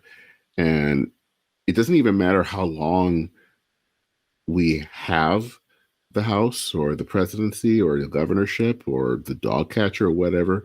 What matters is having it. That's the point.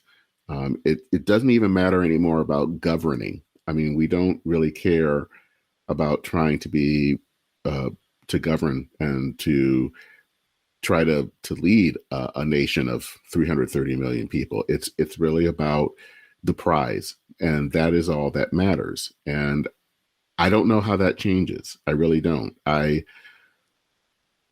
you, I'm frustrated. I am someone that is fascinated by politics, but I also want politics to do something, to aspire to more, to try to solve some of the problems that we face as a nation and as a world. But you can't have that if all that you're doing is trying to just grab the presidency or the Senate seat or whatever just as a trophy. And that's kind of where we are right now. And I'm really at a loss anymore as to how we get out of that. Yeah, Dennis Saunders joining us. He's got a couple different things going, like the Church and Maine podcast. I wonder with our politics, with everything being personality driven, let's be honest, the parties are now secondary to the personalities. That's the real problem here. I don't know how you ever fix a identity thing with a political solution. In other words, I think part of what's going on is we keep wanting to use the political parties to fix something cultural, and the political parties keep pitching culture to try to fix the politics, and never the twain will meet except in fundraising. Those are two tracks that sometimes they intersect. That's true, but most of the time they don't. And the thing is, you can keep that lie going for a very, very long time before they hit an intersection where it has to hit because something really big culturally or politically happens, a disaster happens, a crisis happens.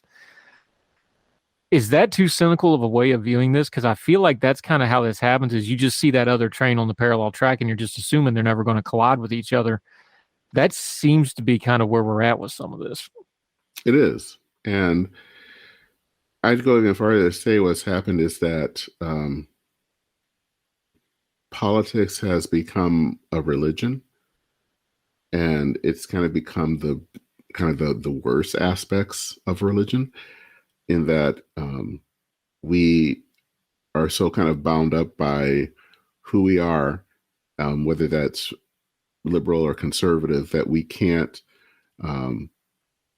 It makes us kind of see the other side, not simply as someone that's we disagree with, but as the enemy, and that enemy has to be defeated.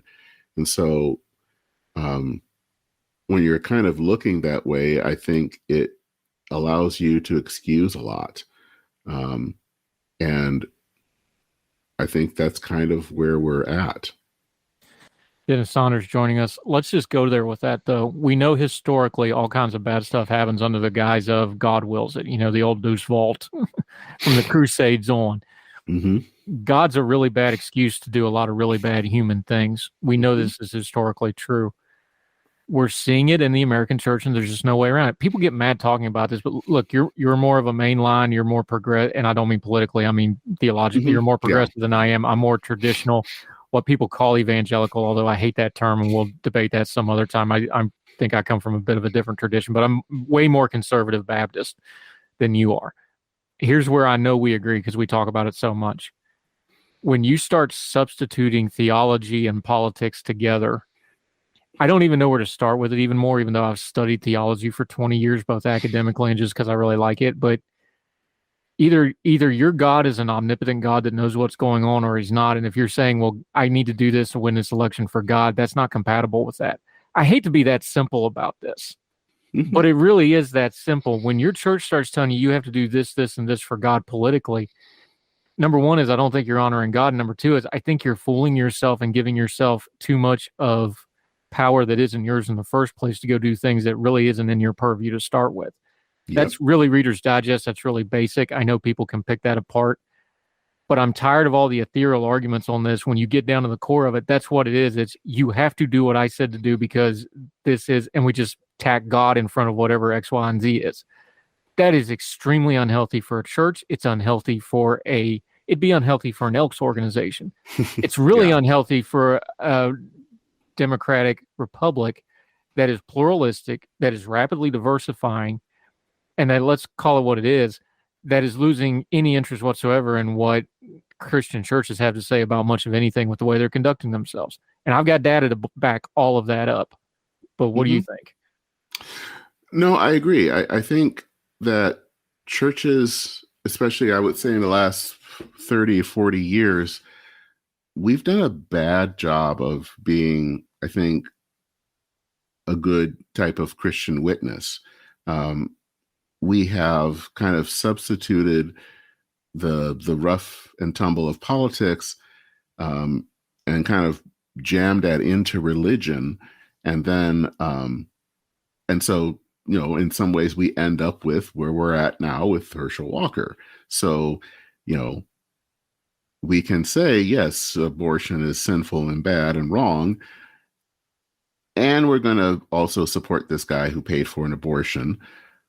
And I think there's something I've heard David French talk about, and I've heard about it too, and you're probably familiar with it even more so than I am, is that there is a certain group of people in the pro-life movement that are far radical, the abortion abolitionists, who basically there is this sense of no abortion whatsoever, even if it's to save the life of a mother, and that if a woman has an abortion, well, then they should be imprisoned or punished for it.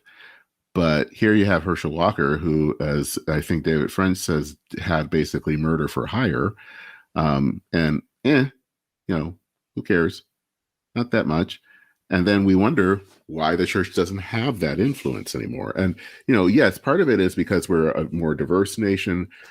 People have other faiths and all of that. But as you have said, part of it is also our witness. And our witness has sucked. It's been terrible in that we don't always live up to what we are professing. And then when that happens, when we're kind of found out, then we try to excuse ourselves and try to, offer different things. Well, it's for this reason or for that reason. And so people, I think they see through that and they have enough of it and they walk away.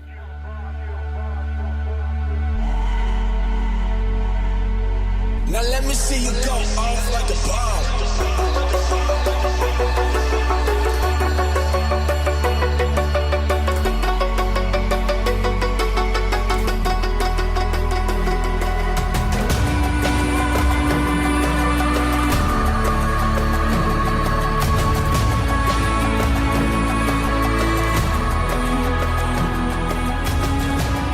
Dennis Dennis Saunders joining us. Something else that's going to upset anybody, but it's true. We got the data. I think this is a thing, and this has been talked about by a lot smarter people than me. And I'm going to use a broad brush here because I have to get to the point, but I'll admit up front, this is a broad brush. Christian evangelicalism on the right, predominantly a middle-class white institution by the vast majority. They have an absolute persecution complex where they are quite possibly the most privileged religious subsect of people that has ever walked the face of the earth. When you talk about wealth, when you talk about influence, this is fact. Christianity is a multi-billion-dollar industry in America. They have privileges. And I really think there's something to it that they innately understand. Well, if I can have political persecution, that validates all my feelings and that validates my beliefs. Folks are going to get mad. I'm going to get hate mail for that. Look, I is one. I'm a Baptist. Okay. I think there's something to that accusation. I think there's validity to the accusation. They want that martyrdom complex and they substitute politics for it because, the culture's out to get me, the government's out to get me, the left's out to get me, and they are out to get my beliefs when they're really, historically speaking, and compared to the rest of the world, they're very cushy and they're very comfortable. I don't know if it's a guilt thing. I don't know what it is. That's a real thing. I'm convinced of it. Am I wrong? No, you're not. And that persecution complex has been around for decades. I think it's gotten worse over the last few years, especially as I think America has changed demographically and all of that. There hasn't been within American evangelicalism kind of a really deep reckoning on things, and I think that needs to happen. I'm not, even though as you said, we come from different backgrounds. I think there is an important American evangelicalism is important. It has an important heritage, but it needs at some point to really face up to some of its shortfalls, and it hasn't. And I think especially during the Trump years, that has been really enabled to continue to feel as if they are the victims. And I don't know what happens to bring that about. Kind of like a lot of things that are happening in our world today, I don't have an easy answer or know how that happens. But it has to happen. And, I think both the religious and the political issues that we've been talking about, it almost feels like there has to be some type of outside crisis, a kind of the mother of all come to Jesus moments for that to happen. And I don't know when that will happen or how that will happen, but it seems like that's really the only way that something is going to change. Yeah, Dennis Saunders joining us. I think this is where you start having problems within the church. Again, folks, this is grown folk talk. So if it's rough, maybe this episode ain't for you. We're just going to be real about a few things here. This is how you get the mess you're having with the Southern Baptist Convention right now. Exactly. It's because we do not want to discuss our churches as power structures. Because that's a social justice term or that's a progressive term. No, it's just reality. I've had on Jennifer Greenberg. I've had on these abuse experts. We just did a episode on the Marilyn Monroe movie on exploitation, abuse and exploitation and things like this. Whether it was Marilyn Monroe in the studio system, or kids in the church system, or the Catholic Church too, or a government organization, or even in a home with an abusive adult. It's always a power structure problem.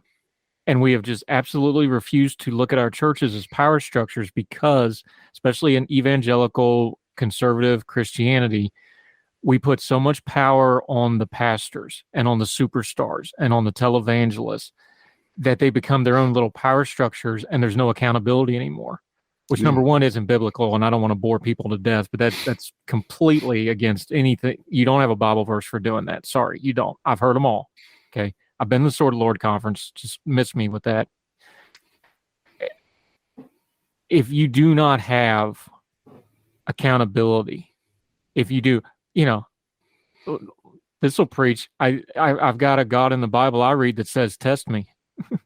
Mm-hmm. He's not afraid of accountability. If any human being holds up religion and says, no, we're not accountable, that's the biggest red flag of red flags. And yet folks still flock to these people. And that's when you get abuse, and that's when you get damage, and that's when you get people so far off the map that people really seriously get hurt. Mm-hmm. Yeah, the interesting thing especially about the Southern Baptists, especially, is that because of their size, they have had a lot of influence in the culture. I think I remember we were talking earlier about Bill Clinton. I think they came up with a very strong kind of statement. I think it was at the 1998 convention about what was going on at that time. So, I mean, they have influence, and yet they also did, at the same time, did damage to their witness because, they had a lot of pastors and other leaders and male leaders that were abusive, and they pretty much hid them and hid what was going on. And I think were very just horrible towards people who had been abused, in many cases, mostly women, which then brings up another issue about the role of gender. And I'm not, you don't have to agree with how I view of male-female relations, but that's a problem within evangelicalism. And again, there needs to be, at some point, some type of reckoning of how do we deal with all of this. Doesn't mean that y'all have to become progressives, but how do you come to terms? How do you repent? And how do you kind of reform? Dennis Saunders joining us. This is why I love talking to him, because I can throw this real heavy stuff at him and he doesn't blink. The political movements that we're seeing now on the hardening right, national conservatism, Christian nationalism, you can call these a lot of different terms, but none of this is new. This is new branding, but none of this stuff is new. This is the same thing that I've told our Catholic friends about. They've got their theocratic movement too, and some of them are merging with this national conservative stuff, amazingly enough, which is really, really hilarious to me in a dark way. I don't buy you as a political movement when you can't even get your pews full on Sunday. I mean, you're telling me that you're going to have this great Christian national awakening. You can't even fill churches up, man, but you're going to have a political movement of it. Mm-hmm. So that tells me two things. One is you're not serious about it because you would build your church first and then try to make it into a movement, if that was accurate. Number two, that also tells me that you know well and good the limits of your movement. And somebody said it on Twitter, and I would cite it, but they're like, if your movement starts with a conference, it's not a movement, it's a business model. I don't want to overplay, because I think people are losing their minds a little bit about how dangerous it is, because I don't think they're going to be more than a niche. I don't think they're going to be any bigger than what they really are. But I do think it's important to point it out. It's like, look, yes, America has a Christian tradition. Yes, we have In God We Trust on our money, but it's more complicated than that. And if you're going to have religious freedom, you have to give people some breathing room underneath that. And when you go to this Christian nationalism stuff, you're not only not giving people breathing room, but you're actively chasing down people's rights and freedoms, because those two things are just not compatible in the United States of America that's pluralistic. And it's going to hurt people that really do have faith. And that's the piece they don't understand, because they don't care, because it's about power, not about faith. Well, that's the thing. It's not for a lot of these movements, Christian nationalism or anything, it's about power. It isn't about trying to fill up the pews. It's really about trying to control the levers of power. And in some ways, I don't see this any more different than kind of what's going on in Russia. If you talk about the Russian Orthodox Church and Patriarch Kirill, same thing, very much the kind of power grab. It's not about the church or trying to be Christ-like, to living out what how Christ lived. It's about gaining the control of power, but we'll just sprinkle a little religious fairy dust on it and it'll make it all right. Yeah, I've gotten my first death threats in quite a long time because I wrote a piece that literally said, Patriarch Kirill can go to hell, because he was bringing back plenary indulgences for anybody that would go fight in Ukraine, which is just, I never thought I'd beat that in my lifetime. But yeah, the bots got after me about that, but whatever, even crippled, pack a lunch, bring a bunch of friends, you're going to need it. That's the extreme example is what Kirill's doing, where he's saying, well, if you go off and fight, then your sins are forgiven, you go to heaven. Real crusader type stuff that we should not be seeing in the year of our Lord 2022. No, that's the extreme. But like the hypocrisy thing we started out talking about, that didn't happen overnight either. The Russian, that particular, I don't want to say all of them because there's also descending parts of the Russian Orthodox Church that fought this stuff. The official Russian Orthodox Church has been corrupt for decades, going all the way back through the Soviet Union. This isn't a new thing. They got there by steps. The old Rich Mullins song, sometimes by steps. It applies to this too.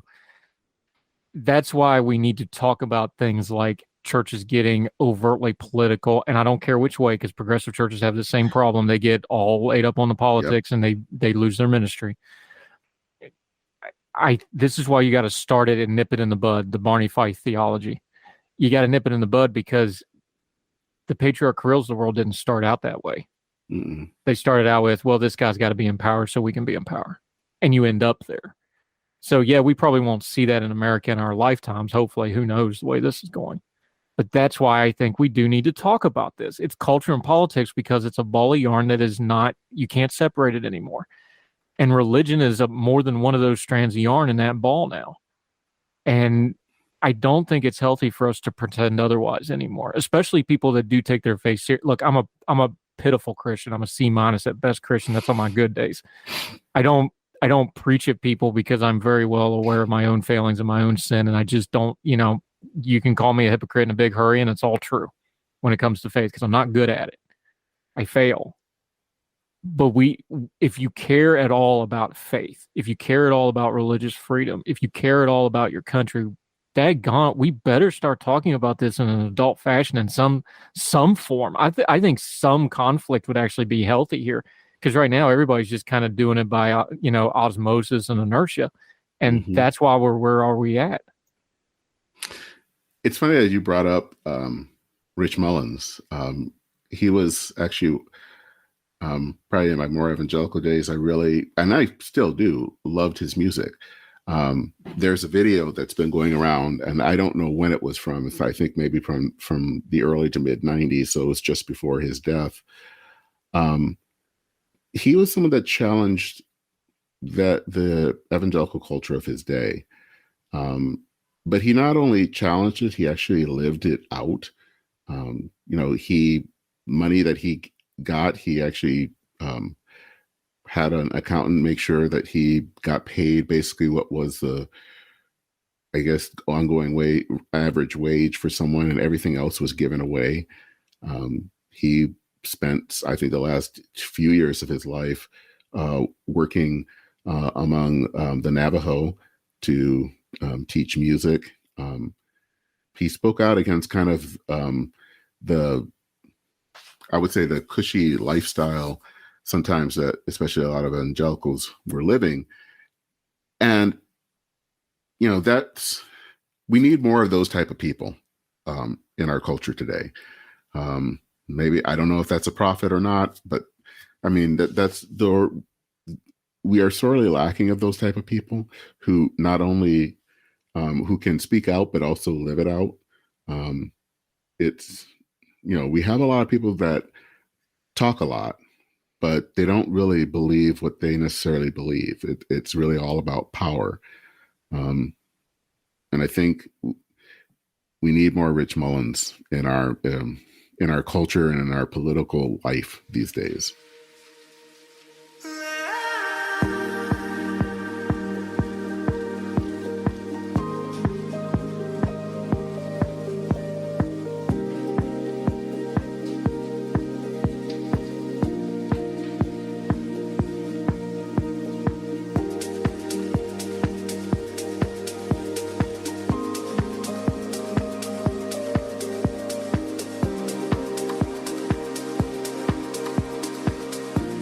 think Dennis Saunders joining us.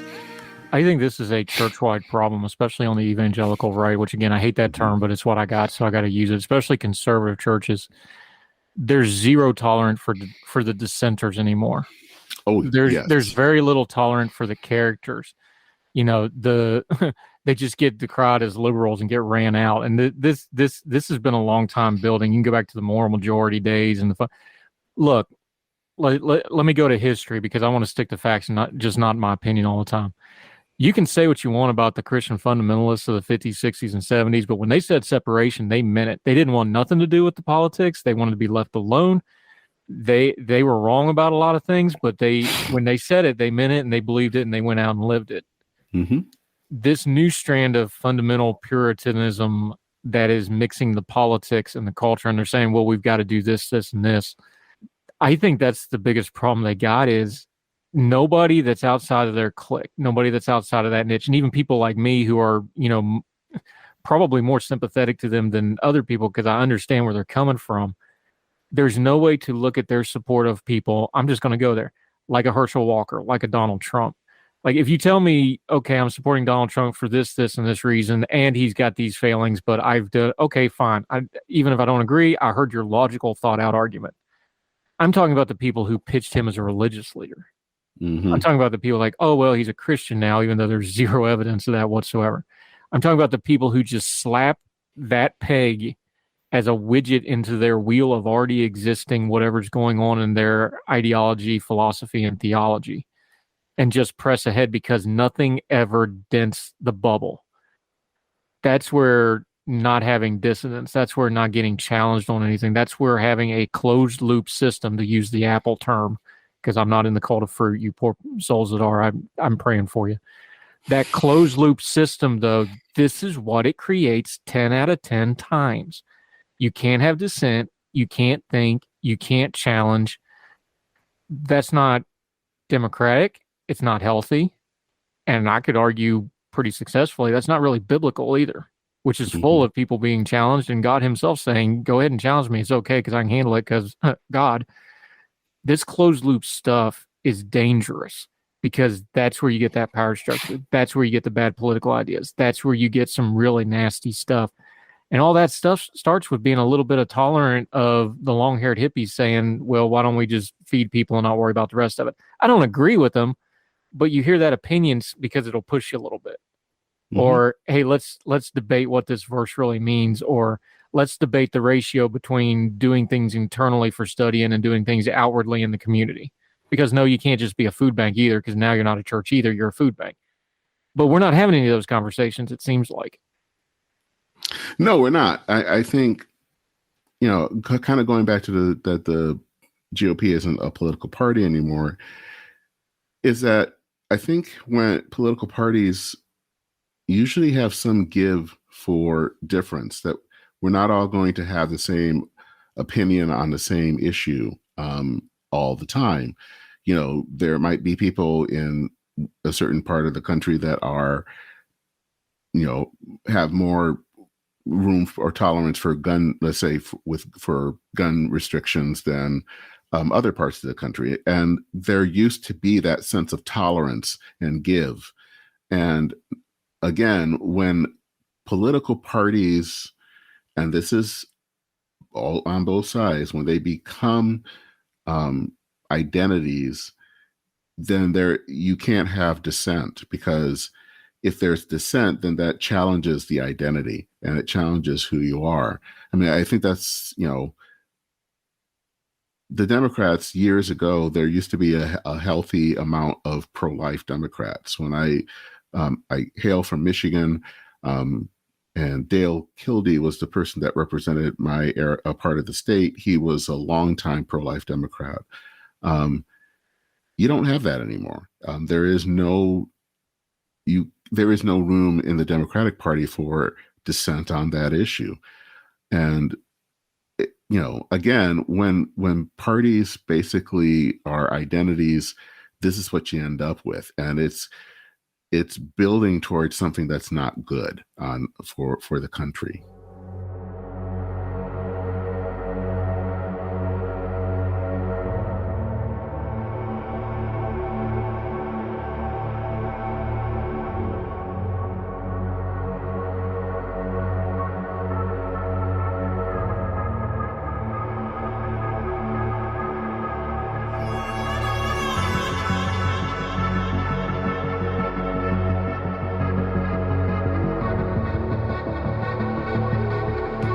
Dennis Saunders joining us, using church really broadly to include everybody, Catholic, Protestant, whatever.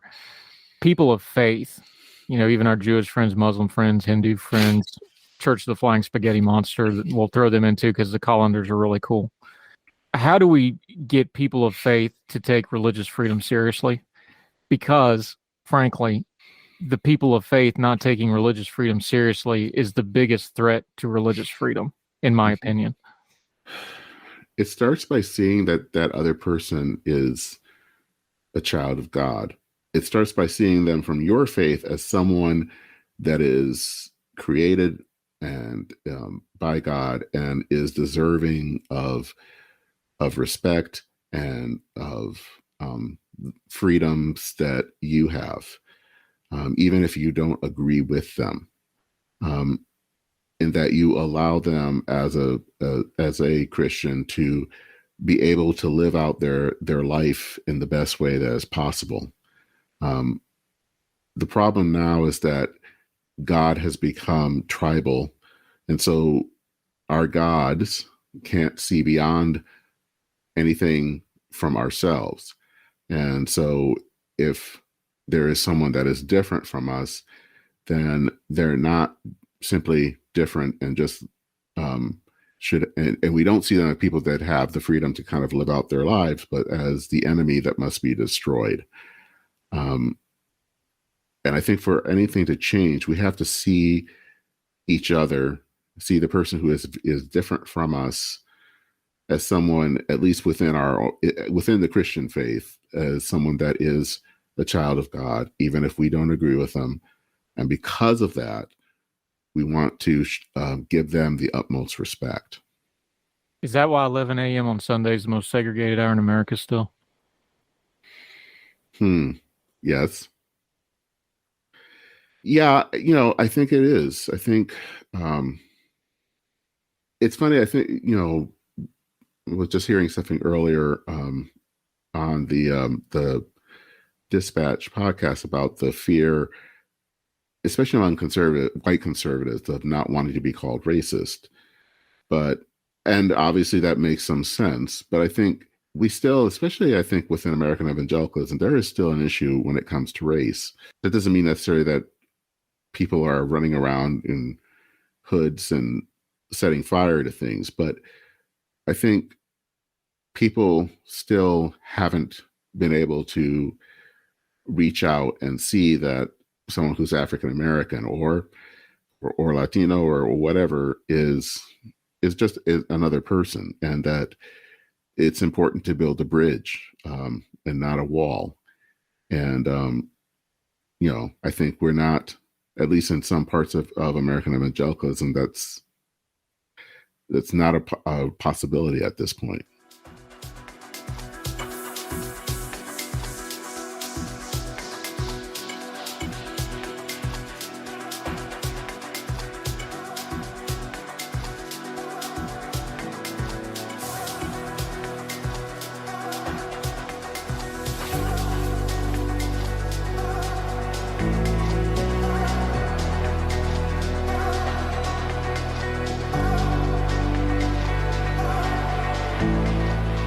We've talked about this before, Dennis Saunders with us. How much of not dealing healthily with the past is affecting the current church? Because I think some of those wounds is showing up in the politics that we're talking about. I don't think we've had some real good reckonings. Look, reckonings is like chasing a unicorn. You never actually get one, at least not on, it's like earthly justice. You don't really get justice. You just get it as close as you can. You don't really get a reckoning on things like what's happened in the history of the church in America. But what can we do today? Like, is it improving our individual conversations? Is it improving our social medias? Is it demanding? I think a lot of it is demanding better of the churches we go to, or go get you another church that will let you demand those sort of things. We're very territorial about these things. Practically speaking, we've been talking a lot of big picture and ideology and things like that. Practically, the person sitting in a pew or a chair or on the stool in these new fancy places where they don't do chairs or pews or anything, what do those folks do that actually do want to make it better, but they don't want to have a theological debate and they don't want to have a political debate. They just want to be better people. what do? Give them a couple things there, Pastor.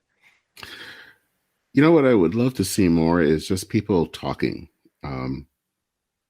People, for I think a lot of people who, for white evangelicals, but even for anyone, is to hear, especially what African Americans deal with, and to not react, just to listen, and then also for them to share their own fears and shortcomings, without someone necessarily coming down on them, but to hash it out and to have an honest discussion.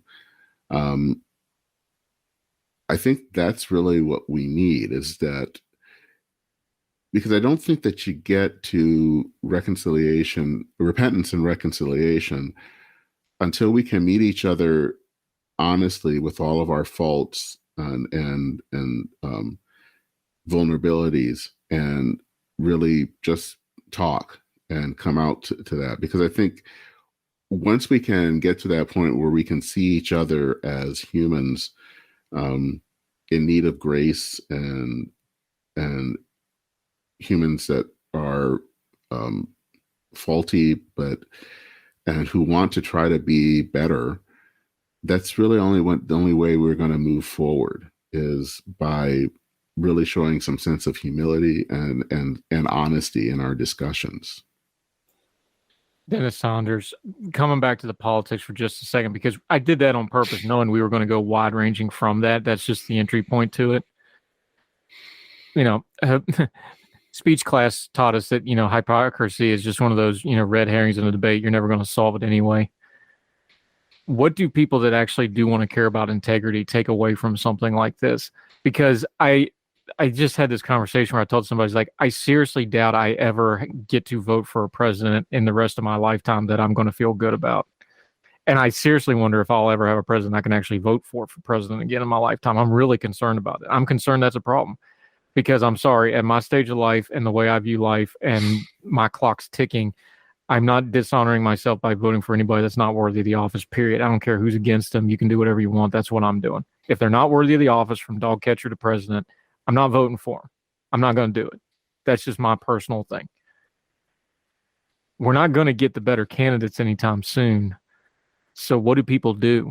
Because let's be honest here, this isn't a cycle in the politics cycle problem. This is a generational problem. Yeah. I think that we need to demand for better candidates. We need to stop thinking that we have to vote for our guy, and not have their guy win. We have to really, I think that as a culture, we have to demand better from the people who choose to, or who are deciding that they want to lead us. And right now, we just kind of let things slide because, well, they're on our side. And that's not good enough. I think there needs to be with people that are willing to say, enough, we want something better. We want you to be better. And it might mean that people sometimes have to not vote, period. And that's hard to say. But if we want to have a better democracy, a better society, I think it means that we demand better from our candidates, so we just don't accept them or try to excuse them just because they're on our team. Because when we do that, then it not only says a lot about that candidate, it says a lot about us, that in some ways this doesn't matter. And virtue is something that matters as much as whatever policies or positions that someone has. And I think that a democratic society has to have virtuous candidates. Not perfect candidates, but virtuous candidates. And I'm fearful right now that we don't really have virtuous candidates, and that is harmful for our democracy as a whole. Yeah, Dennis Saunders. And the harsh truth of that is we have a representative government, which means we get the government we deserve. Even when that's a thing of omission instead of commission of we didn't care enough to change it, which means we get the candidates we deserve. Yep. So all my complaining about the candidates, it also starts with us of like, no, we tolerated it and this is where we're at. So we'll start there. Could talk about this all day with you, my friend. This is why we need to have you back more frequently. We both had life stuff going on, so it's been a little while. It'll be quicker next time. Dennis Saunders, let folks know where they can come up and keep up with what you've got going on. You've got multiple good podcasts going, which I don't know how you do because I have trouble keeping this one going. You're also a great writer. You do really interesting things and takes on all sorts of things, everything from Sears to religion to everything else. Let folks know how they can keep up with you and what you got going on, my friend. Well, you can follow me at my, you can follow me on Twitter. My Twitter handle is @denmin. It's DENMINN. You can also follow along at my articles on Medium, which is DennisSanders.medium.com. And then my podcast, which is Church in Maine, which is talking about religion and public affairs. And that is at churchandmaine.org. And that's all one word. Yeah, everything he does is great. We love having him on. We're going to get you in the regular rotation, my friend, because you're an important voice I want to keep up. You also keep me on my toes because we don't agree on everything, and you push my thinking, which I always appreciate. And you always answer my dumb, tough questions that I ask you privately, which I always appreciate as well. So, Dennis Saunders, thank you so much for the time today, sir. You're welcome. We'll see you later. Thank you.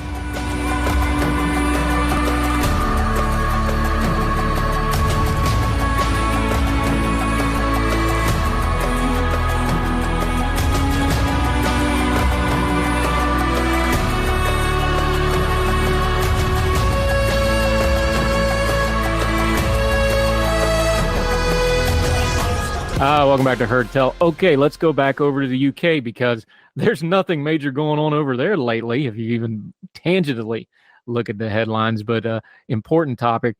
I'm looking forward to this. New face from our UK contributor, Sophia Worringer, is joining us from the UK. How are you, ma'am? Thank you so much for the time. Thanks so much for having me on. Great to be here. I appreciate you. Another one of our great Young Voices contributor. Also does some other things in her own right. We'll get to that in just a little bit. Well-traveled, too.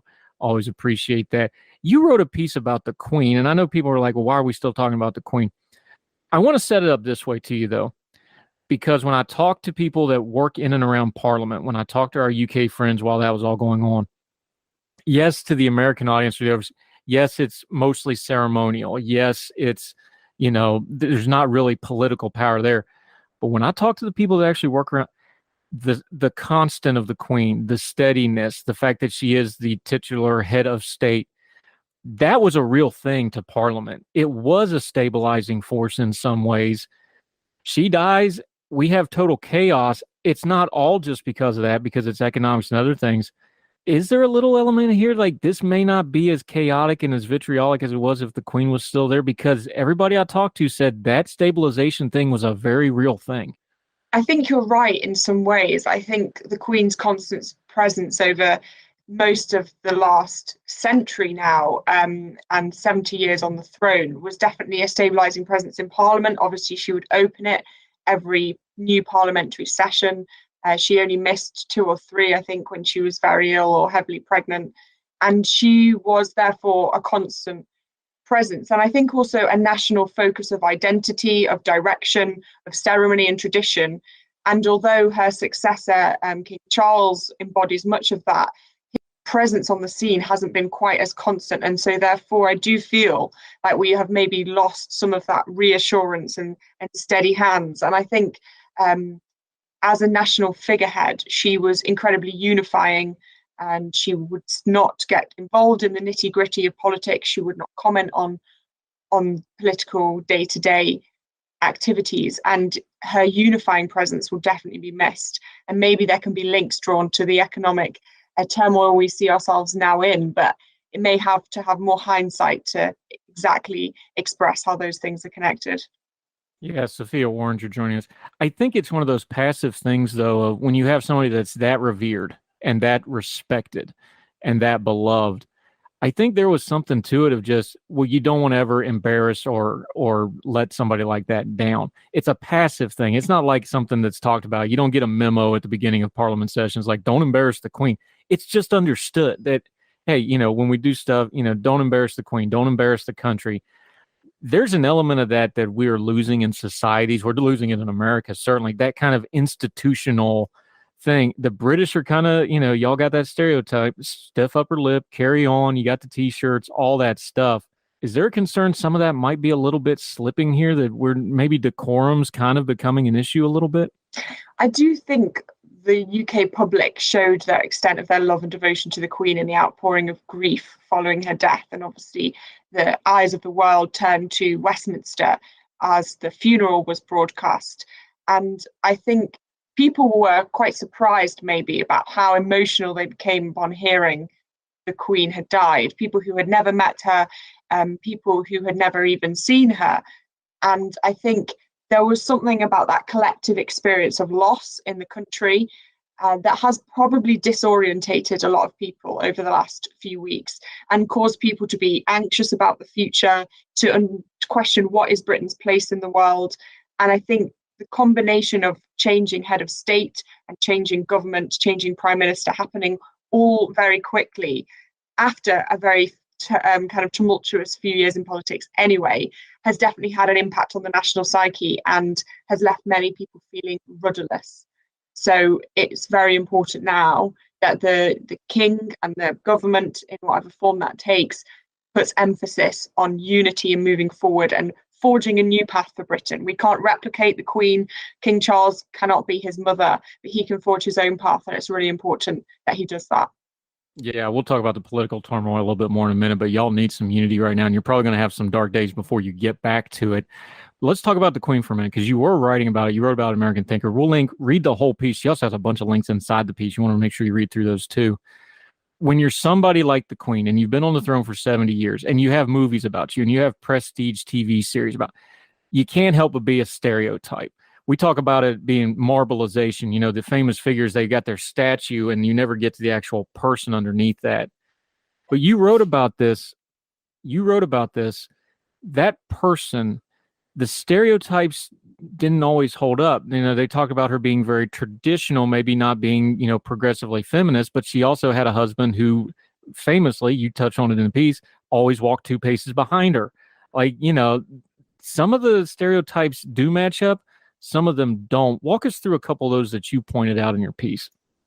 So I think what's really interesting is the Queen was both very traditional and yet also very reforming. So I've talked about the changes she made to the Crown, succession of the Crown Act in 2013, which undid hundreds, if not thousands of years of male preference primogeniture, where the line of the throne succession passed to the eldest male. She undid that so that any child of Prince William, who is now Prince of Wales, would be equally in line to the throne, whether they were born a boy or a girl. And that's actually very radical, particularly when you think of all of the disputes in history about not producing male heirs and all of the ways our country's history is shaped by this male preference primogeniture in the past. And she quietly undid that. And I think showed in that her very radical reforming agenda, but always in step with honouring tradition. And I think, therefore, some of the accolades around her, calling her a feminist, are correct in that she did believe in equality, and at the heart of feminism, that is what is believed, but not in the way modern liberal feminists often discuss feminism, which blurs the distinction of maleness and femaleness and gender. And I think actually the Queen, as well as being reforming in some ways, was very proud of being a female ruler and proud of her femininity, and so therefore stuck to more conservative values of her role and understood her role to be very one of protecting institutions and conserving institutions. So in both hands, she was both conservative and reforming, and I think she bridged that gap very well and walked that path very smoothly.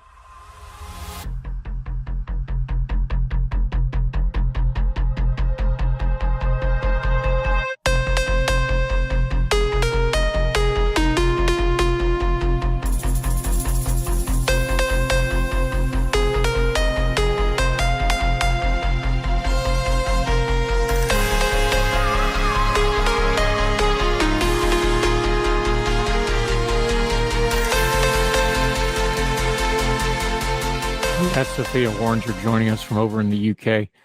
Part of this is a perception issue because, everybody's like, well, she was a very traditional woman. Well, by 1950 standards, she's pretty progressive. By 2022 standards, she's super conservative. How much of it is her own evolution? She reigned for so long that she spanned different eras, but she wasn't the same either, and not just because of age. She changed over time too. It was more subtle. It was more on the down low.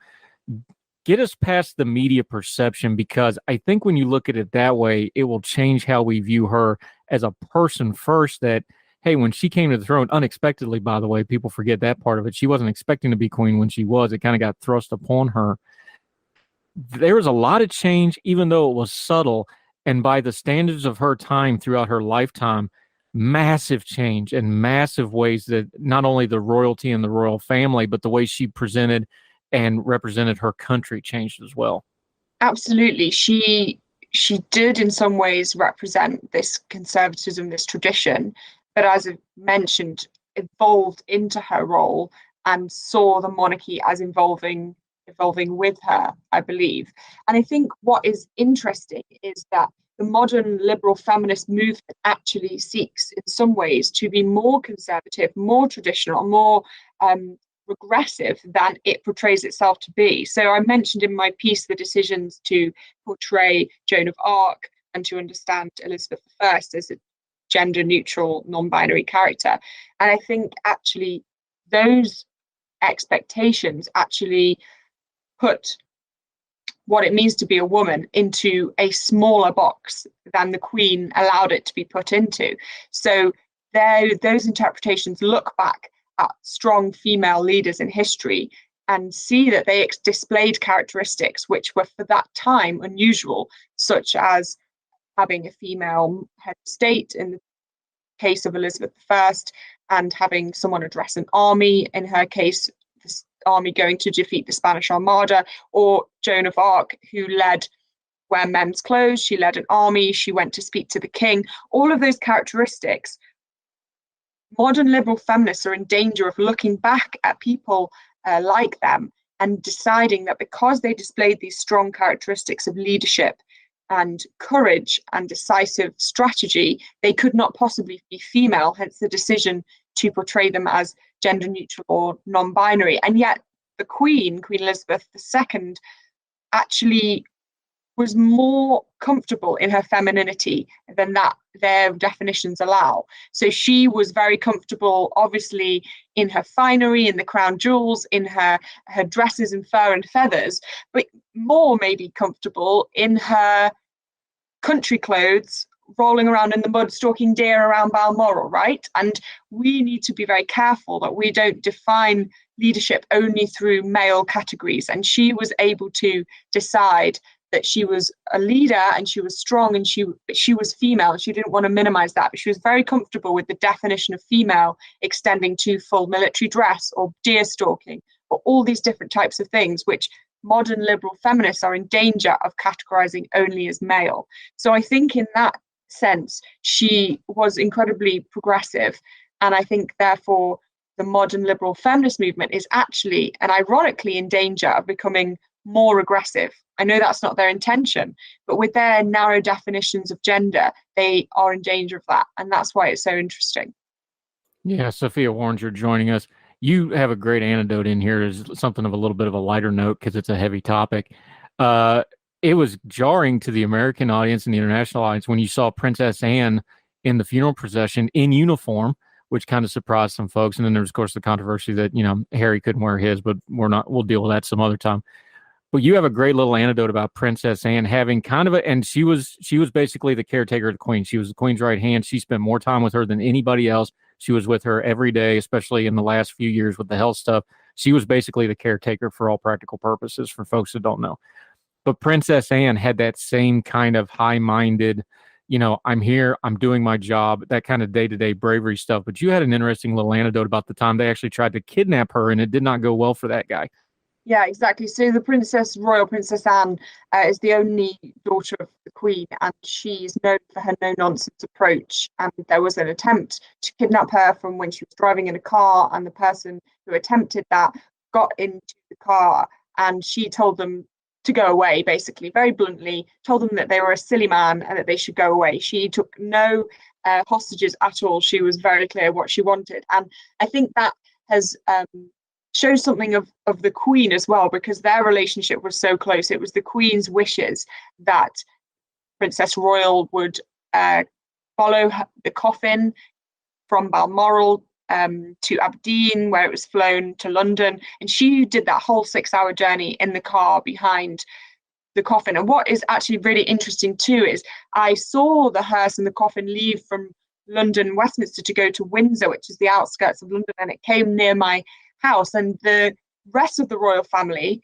were ahead of the coffin in their cars, and then the coffin came, and then the Princess Royal, Princess Anne, followed the coffin in a separate car. And I do think that shows something of the closeness of the relationship between the Princess Royal and her late mother, and that would have been a request of the Queen. So the no-nonsense attitude that we see in the Princess Royal, I think she learnt definitely from her late mother, and we can understand more about the Queen by understanding more about Princess Anne.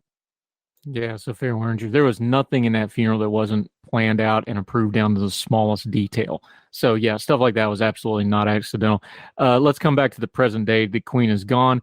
We had the respite from UK politics. We had the great, 10 days or so of national unity. Boy, howdy, that went away real fast. There's an economic crisis. There's a cost of living crisis. There's migrant crises. There's all kinds of crises. Let's just be blunt. There's a leadership crisis in the UK right now. I know Liz Truss came in with a really hard hand. It looks like it's going even worse than people feared it might. There's a leadership crisis in the UK right now. This is why I opened up with, even though she's not technically have political power, just having that steady and influence might be really missed right now. What's the state, just common folks on the street? Obviously you follow politics maybe more closely, but what do people think? Because the average person that doesn't follow policy and economics and politics, I got to imagine they're just looking at that and going, this is one hot mess of not good. I think the public have now a fairly short fuse for political antics. Obviously, the summer was taken up by a very insular leadership race where only MPs and then only members of the Conservative Party could vote. And therefore, most of the public looking on felt excluded from that and didn't have much patience for all of the briefing and counter briefing that was going on during that race. But they were willing to put up with that because they felt like stability would be delivered at the end and there would be a leader that would take them forward into this new chapter. And I think the Prime Minister now needs to be incredibly clear with the public about her direction. If she wants to completely continue to pursue this direction of tax cutting and growth, which obviously the UK needs. The UK does need growth after we recover from the pandemic. That is very important. She needs to be clear in her communication. And I think the problem has been is that she has moved too quickly for the public to keep up. And at the end of the day, people are going to look at the money that's in their pockets, right? They're going to look at their mortgage rates, which are going to be fixed for 2 or 3 or 5 years at a very high rate. They're going to look at how much money they have left over at the end of the month once they've paid their energy bills. And so I think economic fiscal responsibility is incredibly important. But even more important than that is the communication of the policies of where the country is going and the direction and vision for the country. And I think that's what's been lacking over this tumultuous period, is that the country has not been taken on the journey of why these cuts or growth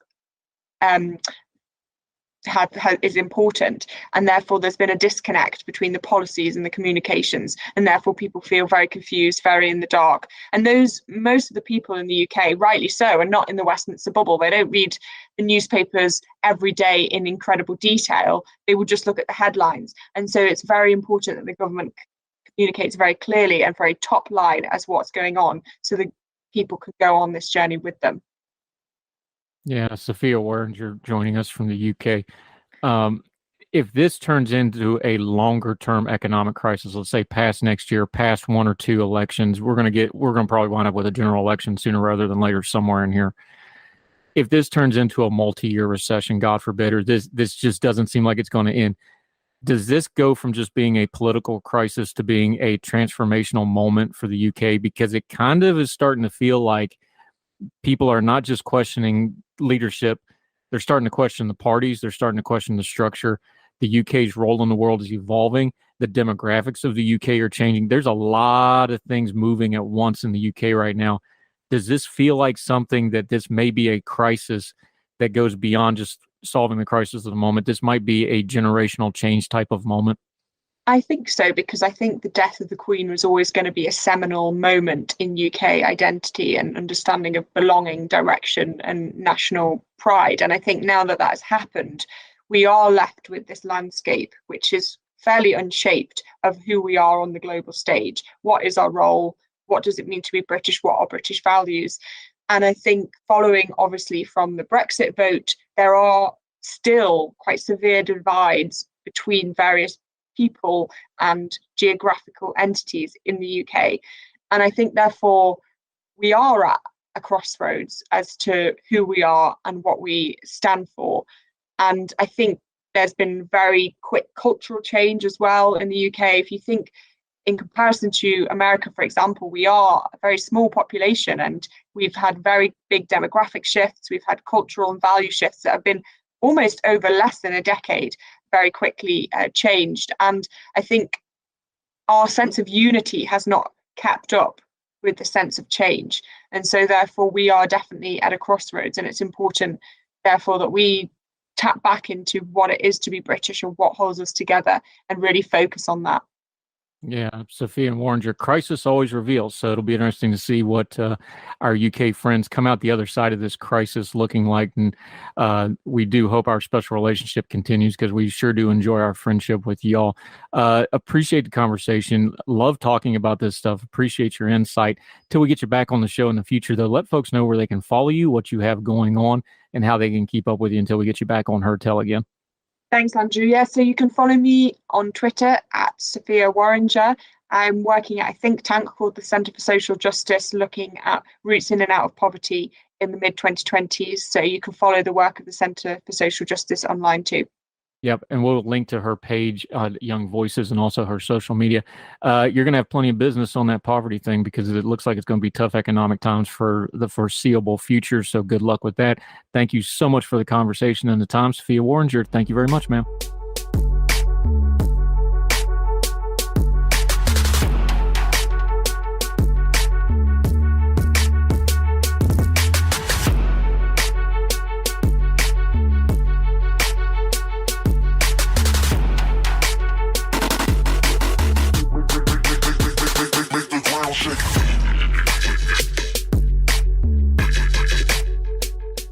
Welcome back to Heard Tell. Okay, one of our favorites, good friend of the program, sharp, always brings a great point of view. Gabriella Hoffman has returned to Heard Tell, and boy, howdy, there's a lot of stuff going on in the world. We're going to talk to her about everything from Vladimir Putin to cheating at fishing. Seriously, Gabby, so great to have you back. How have you been? I've been good. Busy, as you know. I know that's a typical answer I give, but I have been busy but productive and can't complain. Now I get to take a break from travel and get to focus more so on doing commentary and whatnot. But yes, a lot to unpack with you, stemming across a whole wide swath of issue areas. Let's start with Russia. Vladimir Putin, who is celebrating a birthday, or as I call it, 1 year closer to God straightening him out. Seriously, though, I want to change how we view this for a second, because obviously the war in Ukraine, that's a black and white thing to anybody that's a functional adult. He invaded another country. We talk about the bad stuff. I want to highlight this a little differently, because if you look at the countries that are really bearing the burden on this thing, the Polands, the Baltic States, Latvia, Estonia, Lithuania, they're not just bearing the burden. These are success stories for what happened with countries that got away from the influence of, first, the old Soviet Union, and Vladimir Putin. He's been leaning on all these countries the entire time he's been in power. I think this is an important part of the narrative, especially for people in the West that have freedom of speech, that have free press. We have platforms. We need to be talking about the contrast here. Mm-hmm. And I think that's a more productive thing. Of course, we can highlight the bad, but show, like, look how much freedom there's been. Look at the innovation. Look at the economic explosion. Places like the Baltic States. Look at how Poland is now leading the way of the European alliance against Russia and Ukraine. Why don't we highlight that stuff? Because that's just as important as the bad stuff. I think because where we are in fighting the culture wars, which is a noble fight, I will definitely say that. And I think there are important ones that are to be made and had there.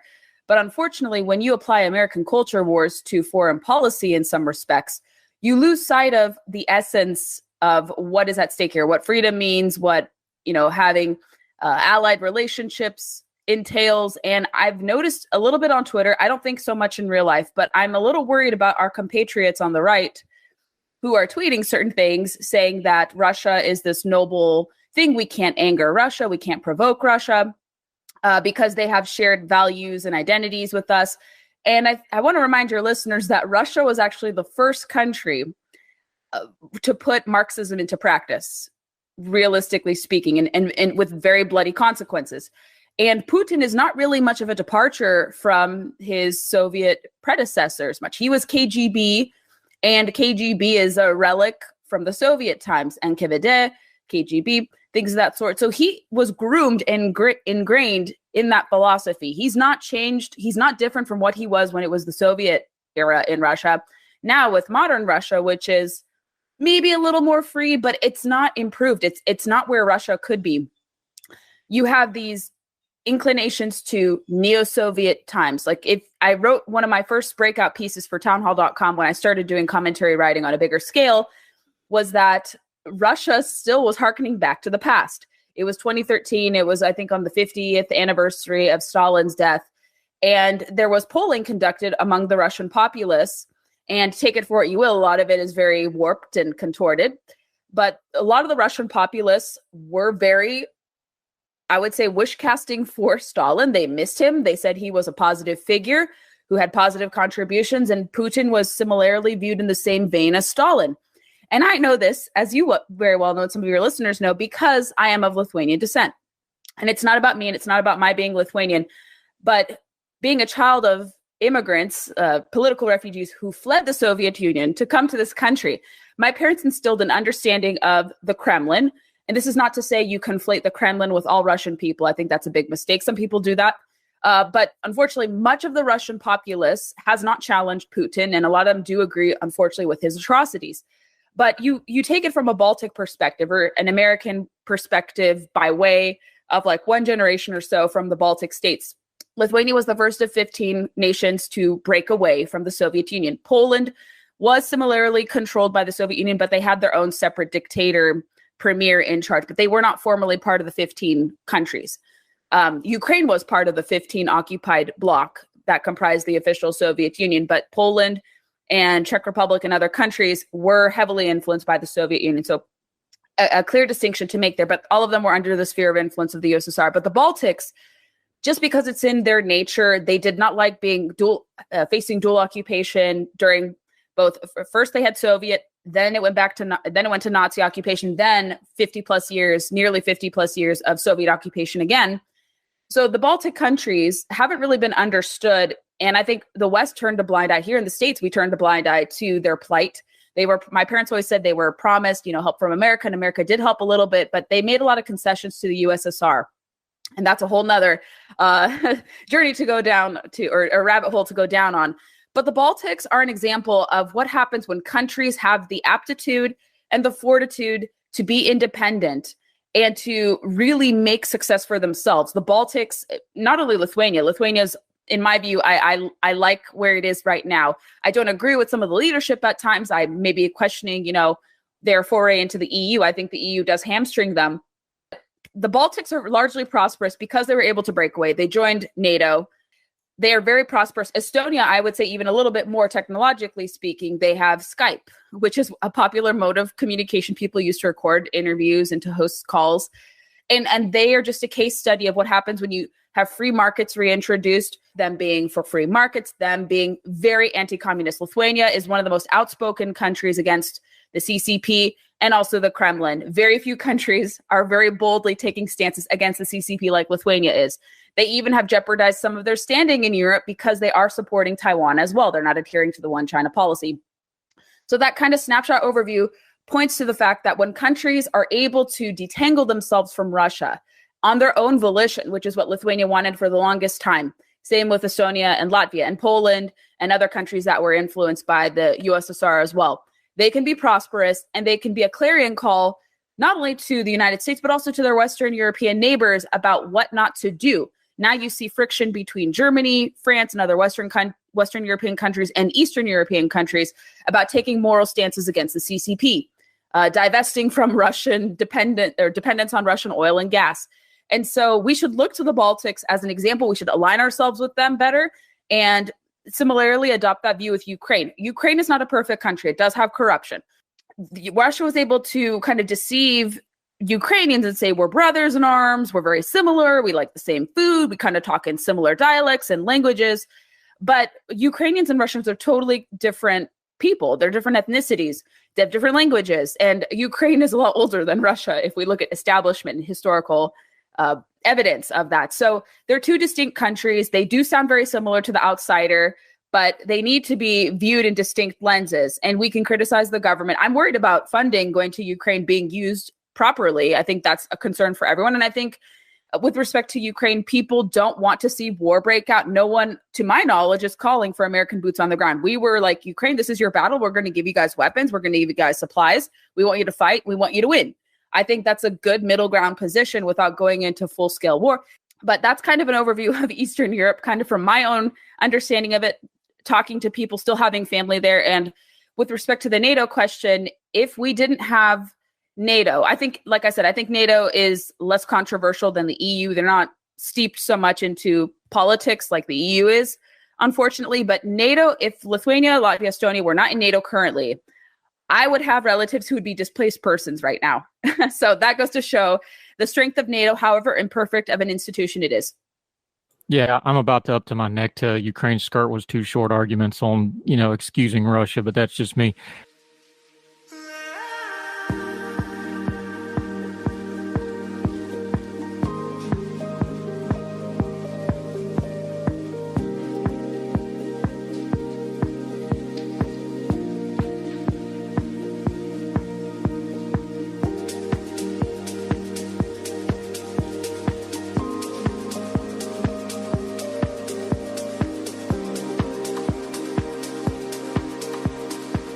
Gabriella Hoffman joining us. Something you just touched on in there that's really important, though, is the perceptions of these things. We just had a poll out.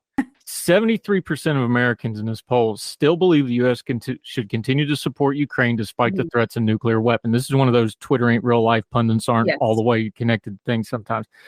A friend of mine that I follow on Twitter, Lauren Crow, had a really interesting point on this. He said, interesting that, I'm quoting him here, 30 years after the end of the Cold War, America still seems to just intuitively know, the optimal response to nuclear threats. I'd bet this has more to do with many Americans' firsthand experience and distaste with bullying than with our shared understanding of some game theory. But hey, I think he's really onto something here because most people are not ate up on geopolitics. Most people don't even understand things. Most people probably couldn't pick out the Baltic countries on a map or a list or anything else. They inherently don't like bullies in America. They know when a country invades another country or leans on another country. There's just something inherently American where we don't like that. We overtalk these things in principles and geopolitics. I think he's onto something there on why the base level American is going to support Ukraine over Vladimir Putin 10 out of 10 times usually. Absolutely. And your friend is correct in that respect, because I think the Cold War is still very fresh in a lot of people's minds, even people around our age. I'm in my early 30s. And for me, I am a descendant of people who escaped that system. And my grandparents had it really, really bad. They were in various labor camps. My grandpa on my mom's side survived 18 months in a Russian gulag on the Finnish-Russian border. So those horrors are very raw to me. I understand what Russia is capable of, even though I don't hold a foreign policy credential. I'm just very attuned to these issues. I have friends in Eastern Europe. I have friends who deal very deeply in these issues as well. I have one of my friends is making the maps that everyone sees from the Institute for the Study of War. My friend George Barros is responsible for putting out those maps. And I lean on him and others who are fully vested in this issue to get information to extrapolate. And I have a lot of Ukrainian friends. It's a personal thing. You talk to Ukrainians who came here because they either grew up in they escaped the last vestiges of the Soviet Union. Their parents, their grandparents remember what happened in Ukraine with Russian occupation, with Holodomor, which is one of the worst genocides ever that people, especially in Russia, continue to downplay. And I think it goes back to your friend's point. And it's really interesting to me, kind of separate, but it similarly related. I see a lot of people who call themselves conservative and anti-communist, yet they're rooting for Russia over Ukraine. And that principally strikes me as inconsistent. How can you say you're anti-Marxist and you're championing, or you're kind of leaning with, or you're siding with Russia over Ukraine, not, or being ignorant of history about what Russia did to Ukraine, the Marxist policies that were imposed there, the genocide, the famine, the various imprisonments and victimization of individual Ukrainians. It is true that people, even with the influence of Twitter, and I think a lot of people, like I said, they're steeped into culture wars and they're applying what's happening here to the conversation in Ukraine. And I think they're mistaken to do that, because this is a totally different issue. And it doesn't mean that you can't care about what happens domestically and not care about what happens abroad. I think some people on the right are falling into the trap that you only can care about one subset of issues or one issue. And we're not structured like that as human beings and as political commentators. We can focus on many things. We can address many issues.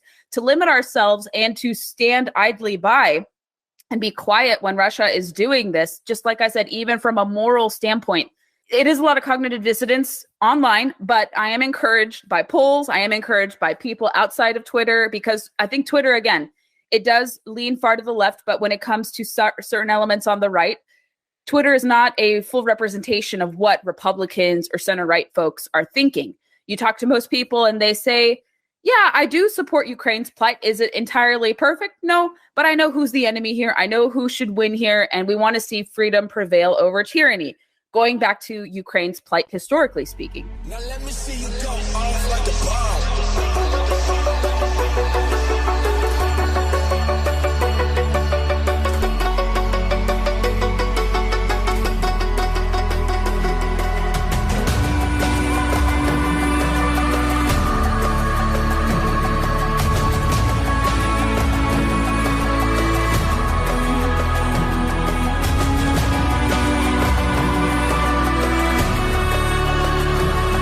Gabriella Hoffman joining us. I think that's an important thing to take away from this when we deal with Vladimir Putin for this reason.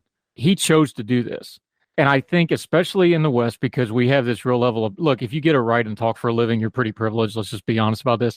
The commentariat and the news media in the West, especially in America, we lose perspective on these things really quick that, hey, sometimes in history, frequently, you just get a really bad actor that is impervious to logic and reason, and you've got to deal with them because they're going to push until they make you deal with them. And I think too much of this, we try to put our Western spin on it and don't realize, like, for whatever reason Vladimir Putin did this, he was trying to get a national unification moment. He really does want to put together, not that even the old imperial Russian empire, what he's really looking to do. He's got age. There's all kinds of rumors about his health situation. Mm-hmm. Whatever triggered this in his mind to make this logically horrible decision, because everybody knew that, like, look, even if you take it, you can't hold it. I don't think we do a really good job in Western punditry and commentary of just acknowledging, like, there's bad faith actors. Peace is the exception. War is the norm historically. And we should prepare ourselves for that thing. I think we're a little spoiled, and it shows when we go to deal with things like Vladimir Putin and the really bad actors in the world. Absolutely. And I think people underestimate his influence. People say, well, China's the bigger threat than Russia. And that may be true. I don't deny that. I think China is a huge threat. But people forget that the Kremlin and the CCP are very in sync. They're very much aligned. They have same goals. And it was because of Soviet Russia that there was a Mao Zedong, that there was the Great Leap Forward. People, again, not knowing history can be your downfall as a commentator. You should have some depth and perception and not look at, like, a very small time frame. You need to look big picture. We see this kind of small, isolated, big picture analysis or small picture analysis concentrated not only on foreign policy, you see it on environmental issues. People look at a small scope and then they make their assumptions and their claims through that without looking at the big picture. When you look at the big picture, you could see that Russia has been agitating a lot of the world's adversaries. They've been involved. They've shared ideas. They've trained militarily. They've signed memorandums of understanding. They've worked in sync. Russia and China have worked in sync. And we haven't pushed away Russia to fall into the arms of China. They've been working behind the scenes for a very long time. And you can view both of those as threats. One may be more immediate. The other may be more kind of in the periphery, in the background. But you can view, like I said, you can deem problematic. You can deem different adversaries as problematic and assess what threats they pose. And so that's kind of short-sighted to say like, well, China's our only threat, but Russia is not. But it's like, well, there wouldn't be a China, like a Marxist China, CCP, without the Soviet Union. People don't know that, or they fail to remember that. And I think that's really important to hone in on. And I would hope people do that. But I've tried to reason with certain people, especially on the right, who are like, oh, no, we're just going to do like through this lens. Like if you support Ukraine, you're a Bidenite. And like, I disagree with Biden wholeheartedly. I don't support much of his policies, but that doesn't make me supportive of the president. It's just, I cared about Ukraine long before this war broke out. And I do get a little peeved by some insincerity of people who do display Ukrainian flags without knowing the context behind it or knowing what the country was before this year. I don't like the virtue signaling on that end either. But I think people have to learn history. If you want to be consistently anti-Marxist, you need to see what Russia did to Ukraine through much of the 20th century. And I would hope that the dialogue does improve, but it doesn't help when we have certain media personalities kind of giving a nod to Russian propaganda at times and people just parroting that and saying that if you in any way support Ukraine, that makes you complicit with elites and globalism. It's like, well, I'm questioning of elites. Like, why are you placing this? So again, we kind of have a myopic view of foreign policy. And I think people have this notion of, I was just reading a book about how social media has kind of made history as a profession, put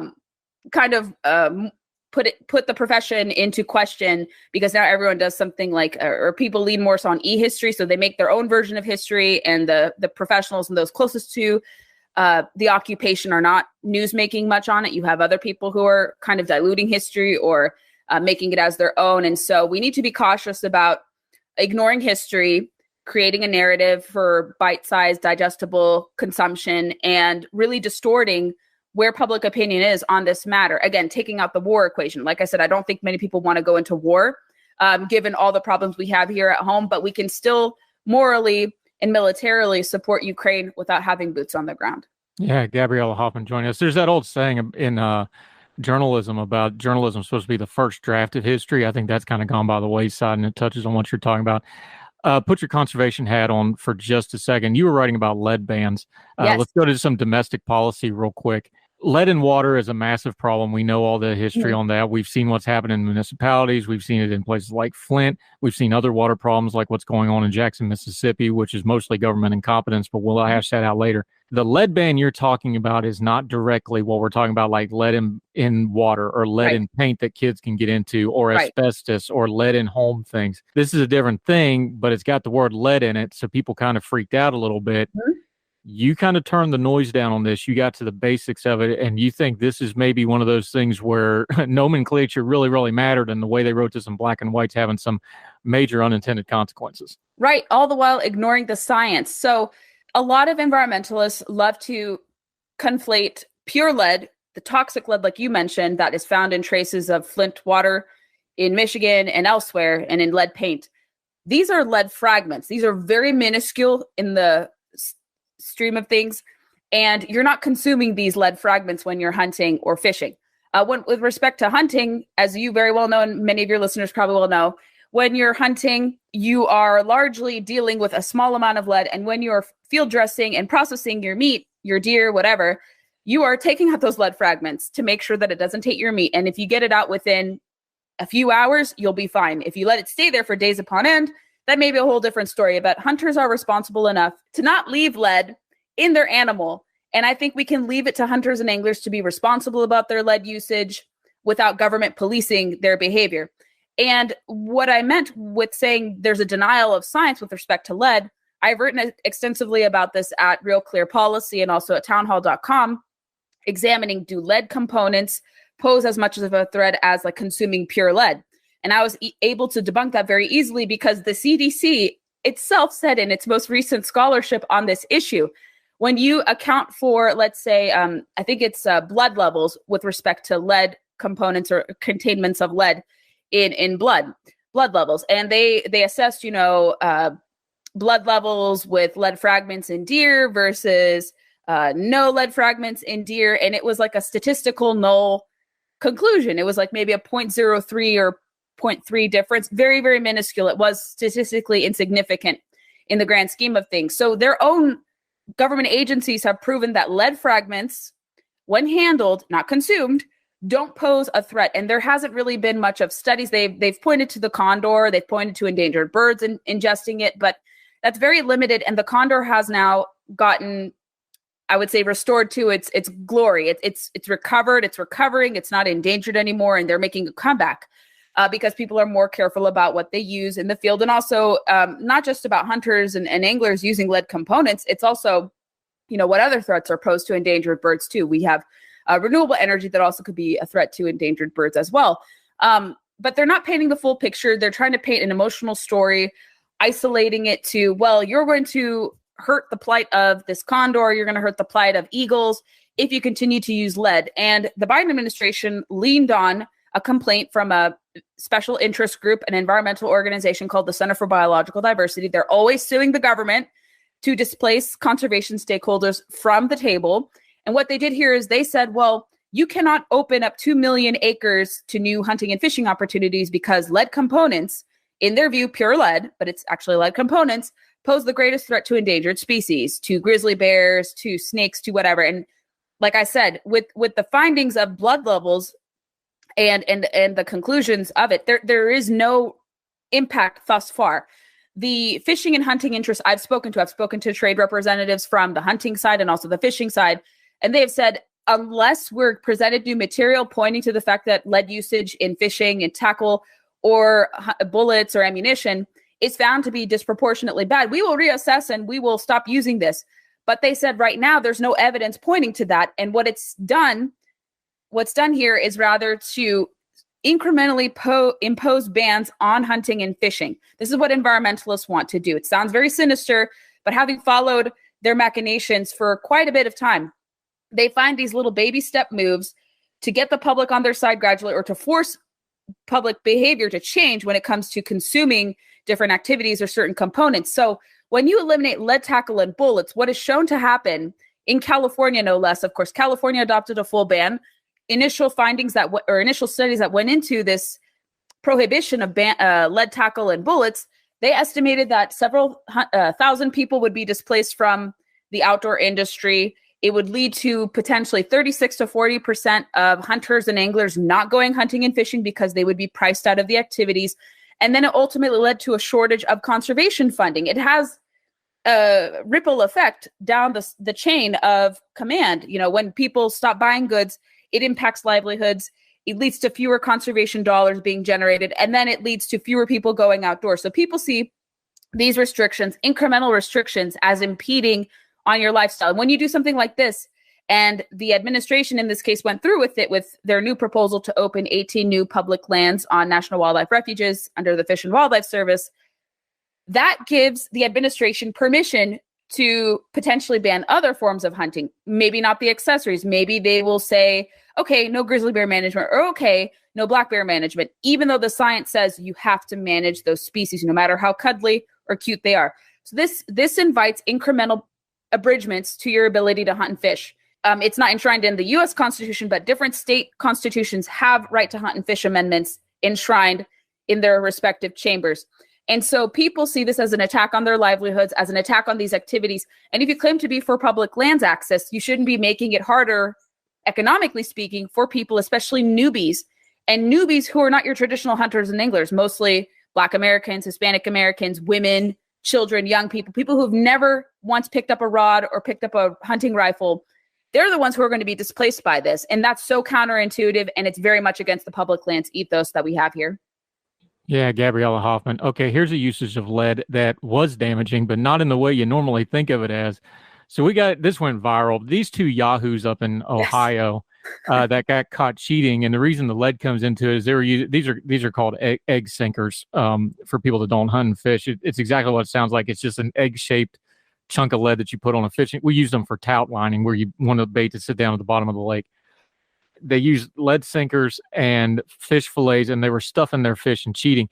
When you found out how these guys got caught, though, I love this so much.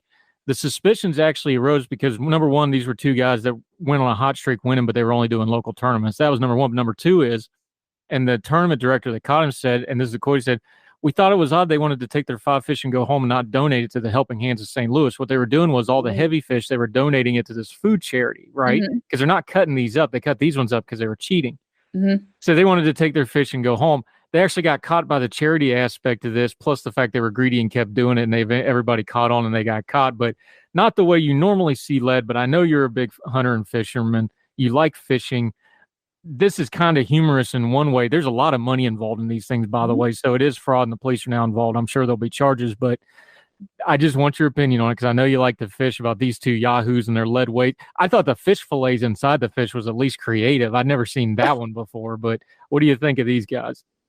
Before we went on the air, we were talking about the phenomenon of cheating creeping into all these different sports. You look at football, baseball, what have you. Now it's creeping into fishing, which is supposed to be this wholesome activity. You don't think tournament fishing is plagued by all these cheating scandals. Now we can say they have been. And it calls into question, do other people have these practices too?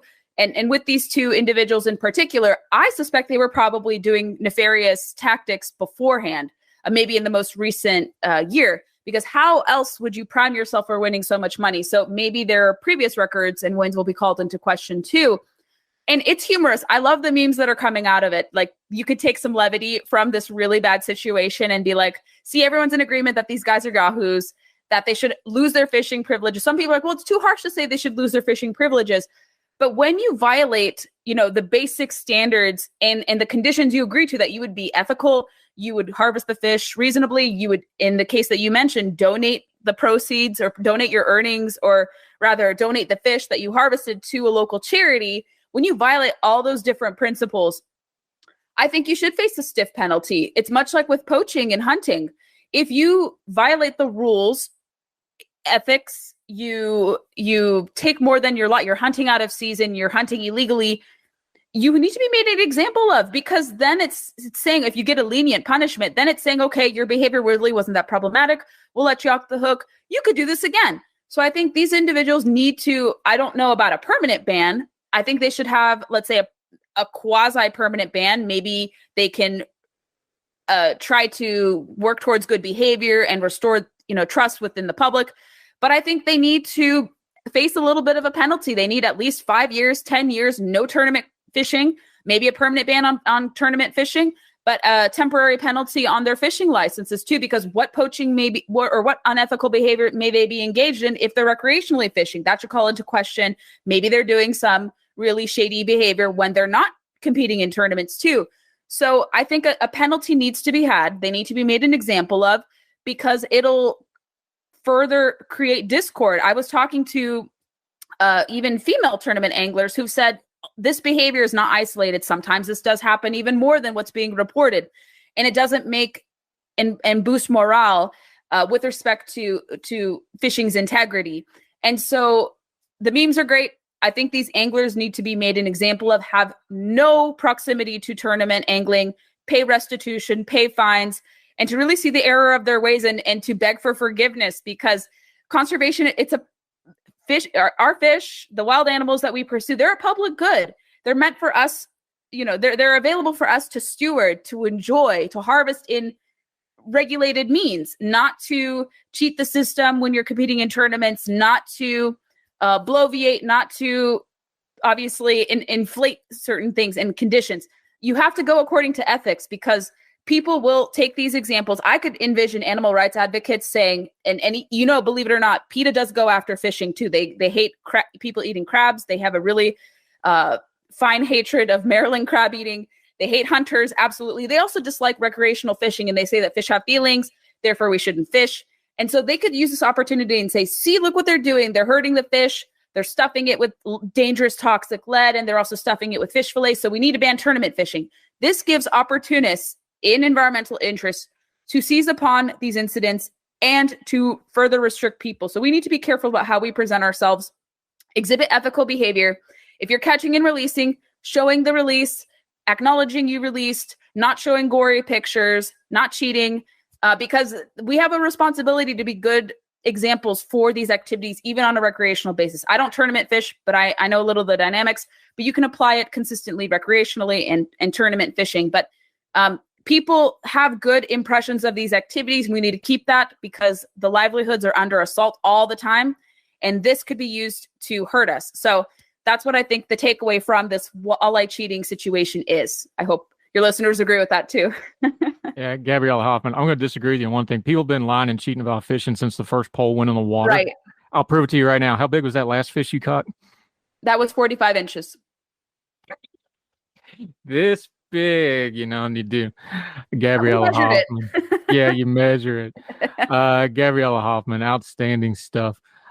You've been all over the place. We're going to link to the piece. The lead band piece was in IWF. We'll link to that. We'll also link to the rest of her work because you're all over the place. You're writing a lot. You're talking a lot. Till we get you back on Heard Tell next time, let folks know where they can keep up with all that crazy stuff you're doing, even though you're going to be homebound for at least a week or two now. Yes, I'm excited to stay put here in the Northern Virginia area. But if your listeners wish to connect with me, and you've been very generous with teeing up my podcast, I really appreciate that. Listen to District of Conservation. We have phenomenal guests coming on the pipeline.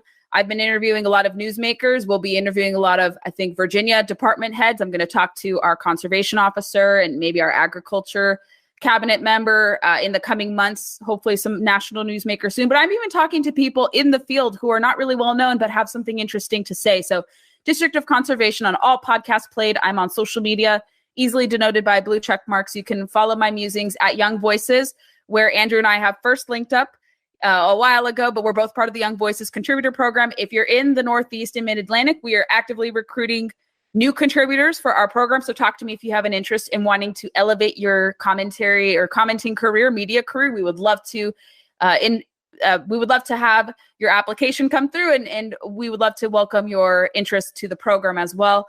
I'm also actively writing at townhall.com. I'm a senior fellow with Independent Women's Forum.